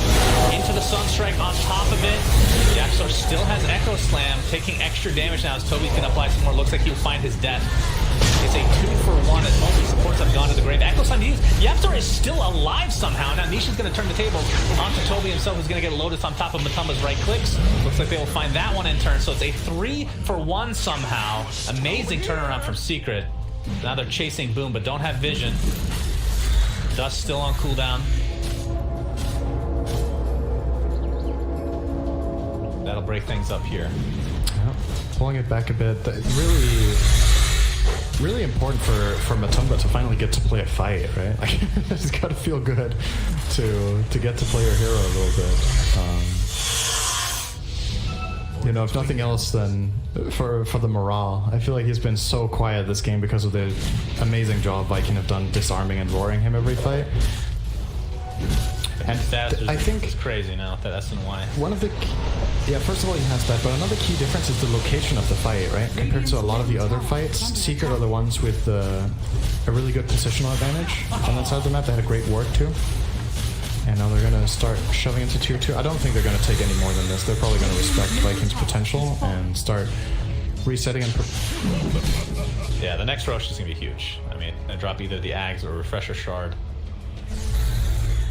Which, if it is an Ags, I'm trying to see who would benefit the most from that. Looking at Vikings team, I wouldn't say they have great Ags potential, but it's definitely.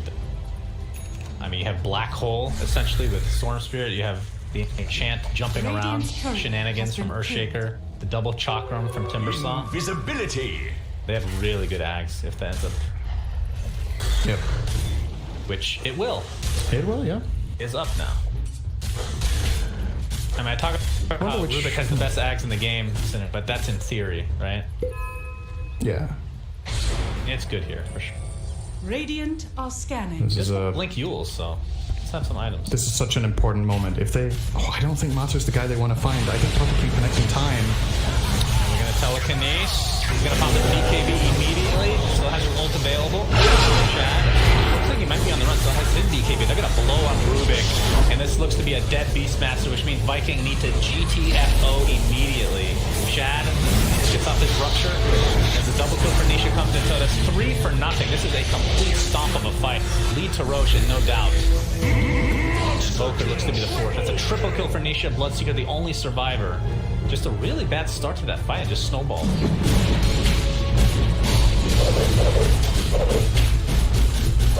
Much status resistance, and they can immediately just turn it around. He gets Lotused, he starts fighting.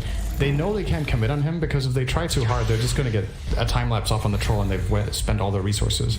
And on top of that, that was Matsu's level 25 fight, so he could battle trans Dispel Roar with the strong Dispel. So even that didn't work. And it's starting to... It kind of felt like this was... I think give it to Nisha, probably. It feels like the game... It wasn't inevitable. Like, Viking did some really good moves, but they were under so much pressure to keep playing in a stellar way. And once again, I think they've played a really good game of Dota, just like in game 1, but... The clock just feels like it's ticking, right? They're working against it all the time. And now that Secret has finally reached their peak, I just don't know if they have the damage anymore. There's too much sustain. Troll is mega farmed, Storm is mega farmed, Timber is, and then they have the Weaver save plus a Shaker protection. Like, it's just too many problems for their draft to really handle anymore. Gonna clean out the last of the outer towers and will likely just continue on. The Thunderman actually pocketed the Paladin Sword and will be using Minotaur Horn instead. Storm just placing his remnants everywhere, gets time-lapsed back into the mid lane. This hero. This combo. They might be waiting for this Abyssal Blade on Matumba. He is, I believe, either a recipe... Oh, he actually did finish. Now he is very strong. Top of the Aegis. Oh, look at this. Nisha time-lapse back to the mid lane. That was a literal global time-lapse. In terms of positioning. What I missed? Stupendous. So he was able to... Yeah. Begin. I mean, would you be happy if it was just a lowered... Like the cooldown just didn't change when you pick up Ags? I think it would still be super good. I mean, you want it to be super good because it's fun to watch, right? Yeah. Oh, Timber. They found Zai. His Halberd here. Here comes the Storm. Looking for the Invoker. Gets Lotus Orb up. Double BKB. Now Boom on the run. But Matumba Man jumps in onto the Chen. Gets off his ult so the extra healing is there. Matamba Man's just going to clean him up very early thereafter. Sheep onto Bloodseeker, pops the BKB. Now they're going to turn the tables onto Nisha, but there's time lapse again. Getting telekinesis into the Sunstrike, so they do find the Storm. A huge kill for Viking as the buyback from Chen is here as well. Matamba Man gets Lotus Orb up, and he has no mana. My goodness, that thing is ridiculous. The EMP shreds him. That is the Aegis. For Storm with no buyback, I feel like maybe if he had buyback, he would probably Yeah, he'll probably use it. Matamba Man pops the BKB, and this looks really fine when the Echo Slam comes in. Chen, that is a dieback.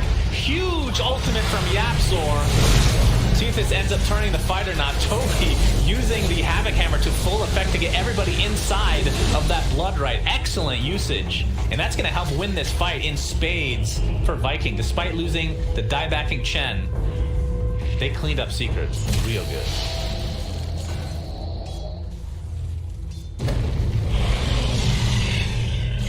Before Puppy time-lapses the Storm, but it was so late that he time-lapsed him back to 0 mana. He actually couldn't even jump out after he got saved.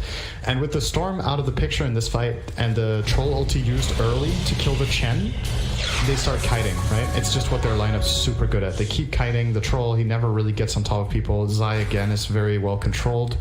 And really the key there is that they get the Storm kill when they do. So awesome stuff for Viking. They're still not out of it yet. It's still a big mountain to climb, but I mean, they 3 cores without buyback. Yeah. This is... Other than Earthshaker. Let's see how much they can get here. Can they end? Wait, they can... Can they actually end? Fortification. So Storm is back. Storm is alive with Storm buyback. does have buyback there. Yeah. So Okay, it takes in his favor. He's gonna kill the wave. There he goes.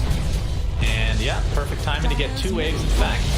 They will be able to get the range, maybe even the melee, and there is again the Ags coming into play for Nisha.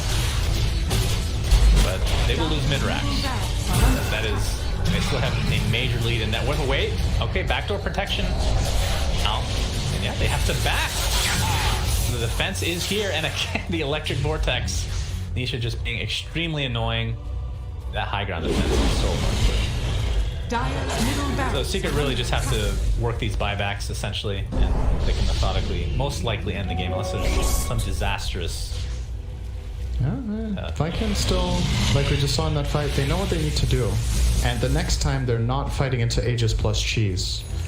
Both were expended by Secret in the initial fight, so definitely a possibility here for Viking still to grab it. It's actually the graph is the win probability graph here. I don't know if I agree with that it's only a 2-to-1 favor for Secret here. I think they're a bit further ahead personally, but it's within reach. Any good fight. Radiant are scanning. Push. I think it's the buyback game is going to be very, very important right now. Storm, Earthshaker have it. Weaver as well. So it's really just Zion, Matamba without buybacks at the moment. But they're not that far away. It's only 300 and 500 gold respectively. So I would expect Secret to just slow this down a bit, get those buybacks, and then trying to at least. I mean, we haven't really seen Nisha's Ags come into play. Honestly, I don't think he's had a multi-electric vortex yet in that fight at least. No, it hasn't really. Again, credit to Viking, right, for positioning the heroes well. It also felt like the first good echo of the game, right? So like 45 minutes in, we finally get a big slam. It was so really credit where it's due.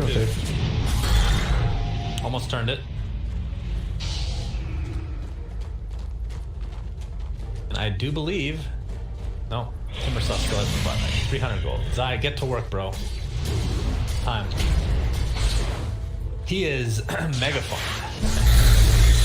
Has that sheep stick. Here's the jump in. It's going to be on Toby. Very low already. And there's the Chen heal, but it's not going to be enough. He's timber chained to death. 90 seconds, no buyback for him. That is big. They don't know this, though. He has the cooldown ready, so for all they know, Toby could have buyback here. If Secret were presented this information, I think they would actually push bottom barracks right now. But have to respect the possibility of the buyback. And maybe just keep maintaining map control. They know that the Roche can spawn relatively soon. Just keep shoving out waves. Oh, puppy bottom. Nope, didn't get tornado clipped. He's so fast. He has dagger too. Oh, the gem. They have the gem on Nisha. Nisha didn't have enough mana. Back. Now he well, does. there you go. There's two. Easy game. Imagine playing against this. Ridiculous. I think most people.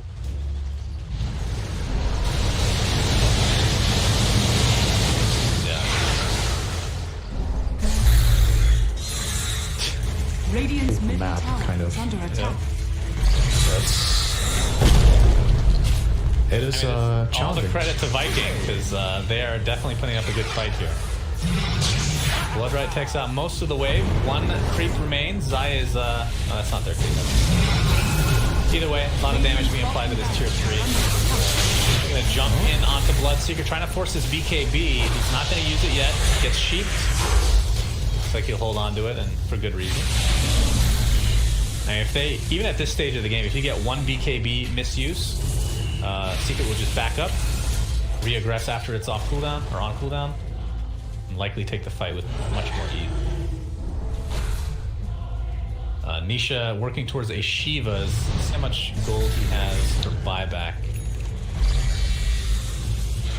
He has 2,000 surplus, so he's getting pretty close to finishing Shiva's. Smoke. Oh, this is a really, really big moment for Viking. They feel like we can't stay cornered in our base. We know Roche is a real threat. It could even be up right now. We're going to do the long smoke around to try to get a backstab on Secret that we're expecting, rightfully so, to sit on this high ground. This is very, once again, pretty textbook stuff from Viking, but piercing in here is so difficult if they don't find Weaver. And even if they do, he has the Aeon disc. So yeah, this will definitely help. Puppy has 900 move speed. Okay. He's killing a... Oh, it wasn't a courier that time. It was a Hawk. So Matumba with double damage. This is and a Divine Rapier, by the way. Don't know if we mentioned that. They will be going for Roche, and this will be very, very fast. I want to see Troll Ags. Please, God, let me see Troll Ags. It sounds so bad. Give it to Shaker. Or Shaker for sure. Or Zai. Yep, Zai will at least hold on to it for now, and he will take it. Okay, So double chakram. Yeah, also great. Oh, they found. Oh boy, they're gonna find Chen, and that's no buyback. And now you're working against an Aegis, Cheese, Ags, and Refresher Shard, I believe, right? Taken. Yep. The Refresher is sitting on Shaker. Yes. And bit short on mana on Yapsor. a little bit surprised that he didn't take the Ags, honestly. The Timber one is really good as well, obviously. Yeah. Just knowing Yapsor, I can see him saying he wants to fight him. Sad story. He gets his revenge by winning the game with an Echo Slam. This would have been easier with an Ags puppy.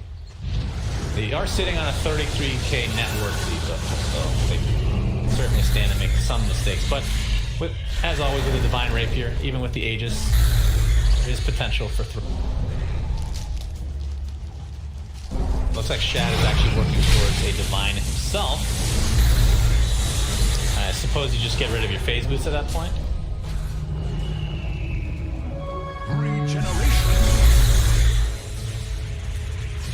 Probably. Wait till 60 minutes and take one of those boots that drop for neutrals. Very good. Force boots, for example.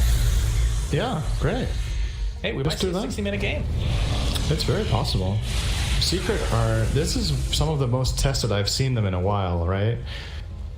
I mean, we've seen them lose games, but in games that it looks like they're gonna win, this is one of the hardest victories I've seen them have in a month. Like they really have to work for it. Usually when Secret has this kind of a gold lead, the game kind of just ends. But again, credit to Viking for really challenging them here. Unfortunately, they kind of don't have any map control now, and this is where it starts getting really grim. You can't really get the waves out. You know you're playing into Aegis, Cheese, and 2 free Aghanim Scepters and a Refresher. Secret will have buybacks. They have both outposts so they can connect with their buybacks. Do you know if the Aghanim Scepter buffs now count towards net worth, or did that not get changed? They do. Yeah. I think so, right? Don't they just add 6k still? I want to say. Or was it the? I can't remember. I mean, if you look at the net worth advantage, they absolutely do count. But I think it's flat 6k. think so. I could be wrong. 12k right there. BKB popped by Matumba. Actually, that was his Minotaur. He can take the range, Rax, no problem. The jump in again from Nisha. Radiant's middle tower is under attack. Trying to create as much space as possible. Cameraman will now go to work again. That Divine Rapier and the melee Rax now. Be able to lifesteal a whole lot thanks to that Spirit Vessel. Has 3 charges remaining. Oh, they're going to jump in. This might be the fight now. Aegis will be consumed. Immediately, the Angle Flame onto 2 with the double shot as well, but it's not enough. The BKB's top galore. Melee Rax and the Cameraman might be on the run now. He has to be careful. He does have the Divine Rapier, remember. Again, the jump in Nisha with a double stun here from the Electric Vortex Shad. Absolutely no problem. I think Secret are trying to run away, trying to save this Divine Rapier. And it looks like they will be successful at that, at least. But the Earthshaker's dead. They did trade a full Rax for it. That was such a fast reaction from the Rubik. He immediately lifted Yapzor after the Echo Slam. He didn't get time to Fissure or enchant Totem. If he gets one more stun off, regardless of which one it is, I think they get 2 kills. Both Invoker and Bloodseeker were able to get BKBs off because of that quick lift from Aramis. So very nice. Still, it's only a minor victory. Like, you get rid of the Aegis for Elena Barracks, but honestly, anything short of Mega Creeps now doesn't even feel like it matters that much anymore. When you're this late in the game, aside of Rexus, whatever. At least against this type of lineup, you'll be okay. Mainly if you're playing as like Nature's Prophet, that it can get really nasty. Oh with wow, the I didn't even realize. This is an amazing item for Ruben, by the way, the Timeless Relic. He picked up his axe now, by the way, the old-fashioned way. The Timeless Relic is very good on this hero. Spell damage and debuff duration on top of the cooldown reduction they got from this 25 talent telekinesis. That is super. What is Poppy doing here? Holy shit.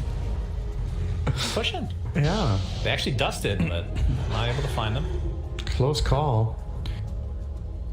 I mean, we are about to hit 60 minutes here. He's going for another career kill. These are more high value now, this stage of the game, if you can find it. Puppy. Yeah, that doesn't seem very feasible. Now, more about that.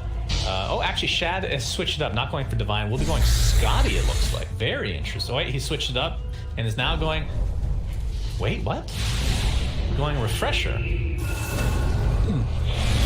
Huh. Okay. Double BKB, double Abyssal, double Satanic if you really need. Double yeah. Mjolnir. Double Mjolnir. Mjolnir. Wait, how much mana does he have though? Like what? Can he even use everything twice? He can use his inventory twice. Yeah, maybe it's not for the skills. It's 375 mana. It's a lot of mana. It's about half his I mean, if you bar. want a double rupture, you get Ags, right? I think it's definitely the items. Yeah, absolutely. So that part of it will not really be useful. We shouldn't consider the double rupture a play even, I think. He's gonna need to reserve it for items primarily. If the fight is long enough, he obviously regens mana quickly with it, so then he can get a second one off. But for the most part, double items. Yeah, at the 59-minute mark, Yaps are getting ready for a potentially big Echo Slam to jump in with the Shivas activated. Again, Toby is the choice. He pops the BKB, and Secret might fall back as a result of this. We'll see. Soul Snap into the telekinesis. Lotus Orb applied down the Puppy. Yules. Here comes the extra damage. Electric Vortex onto multiple heroes again. Toby finally goes down, but does have buyback. That is a big one. He's going to use it. Matumba Man and company. Looks like they're going to attempt to take out these creeps. It's turned into a real game of Dota, I'll tell you what. Shad, they're trying to bait this B. Oh wait, he already used the BKB. Radiant structure. Down to 5 seconds now. Oh, they pinged him, they saw him. He has cut 8,000 gold. It feels like you need to spend something at this stage. I mean, Matumba has 7k. I don't even know what he gets at this point. Moonshine, probably. I mean, with all this map control, Cinderin, Secret can extend their lead even more by assuring that Viking are not able to get these tier 5 items as well. I mean, they have a lot of vision right now, but you have to be careful. They definitely can die in these engagements. So 60 minutes is upon us. What neutral items shall we get, ladies? A ballista! Is that good on anybody? It's Troll? Troll? Nah, he doesn't want to be ranged. I guess. Give it to Weaver so he can reach the couriers. Oh, this will be a big kill. Yep, This could be a dieback. bad. Master gets abyssal now. Gets force-staffed to relative safety. Does have his roar available. Will have to expend it onto Matumba, man. But Rubik actually dies on the sideline, and he does not have buyback. Shad is forced to use his BKB. They have nothing to pierce it, so he will get back safely. Now the jump in again onto Chen. Did not mean to rhyme that, but he's dead. Does have buyback, of course. So it's going to be a 4v5 no matter how you look at this. Oh boy, Zai gets Woodland Striders. The regen on these are ridiculous. Oh, perfect for Timber. He can make his own trees to cut all the time. That's true. That's extra pure damage from the Whirling Death, my friend. Looks like this Rax is going to be the main focus for now. There's the jump in from the Troll Warlords at 45. Echo Slam onto a couple of heroes, and Invoker is going to die, but buy back into the game immediately. Hit Rax now. Nisha playing this. I mean, Secret are playing this a little bit safe, mainly because Matumba Man is kind of naked with this line rapier. But they find the opening onto Bloodseeker. Puck the Satanic, but they disarm him. And there's another Echo Slam from Yapsor, finally using that refresher shard. The buyback onto the Bloodseeker now. Secret kind of blocked off by the Yapsor fissure. At least they were for a moment. The trees are being made. Pure damage from Whirling Death is out of control. But coming up, pops the BKB. There's a jump in again from Nisha. There's a double electric vortex. Will this be enough? It will. That's 3 dead. And this is likely the end for Viking GG in this series. As Toby will die back and Bloodseeker looks to be next. What a game of dotes. Radiant's middle tower. Awesome. That was a really great game. Lives though, Cinder, but that's okay. Well done, everyone. We did it. What a great series. 1,000 word lead. Did not feel I it. don't know if people expected, or rather, I don't know how many people expected this series to be this interesting. I think in a lot of people's minds, you know, Secret are kings. They're going to clean this out easily, but they had to play about 100 minutes to get this win home, which is sometimes what like 4 games would take for them. So definitely playing overtime today, and yeah, Viking, they're playing really good Dota, but the Kings are still the Kings. Still, if they can keep playing like this on Viking, I see them getting really far in this tournament. Honestly, like this was high quality Dota.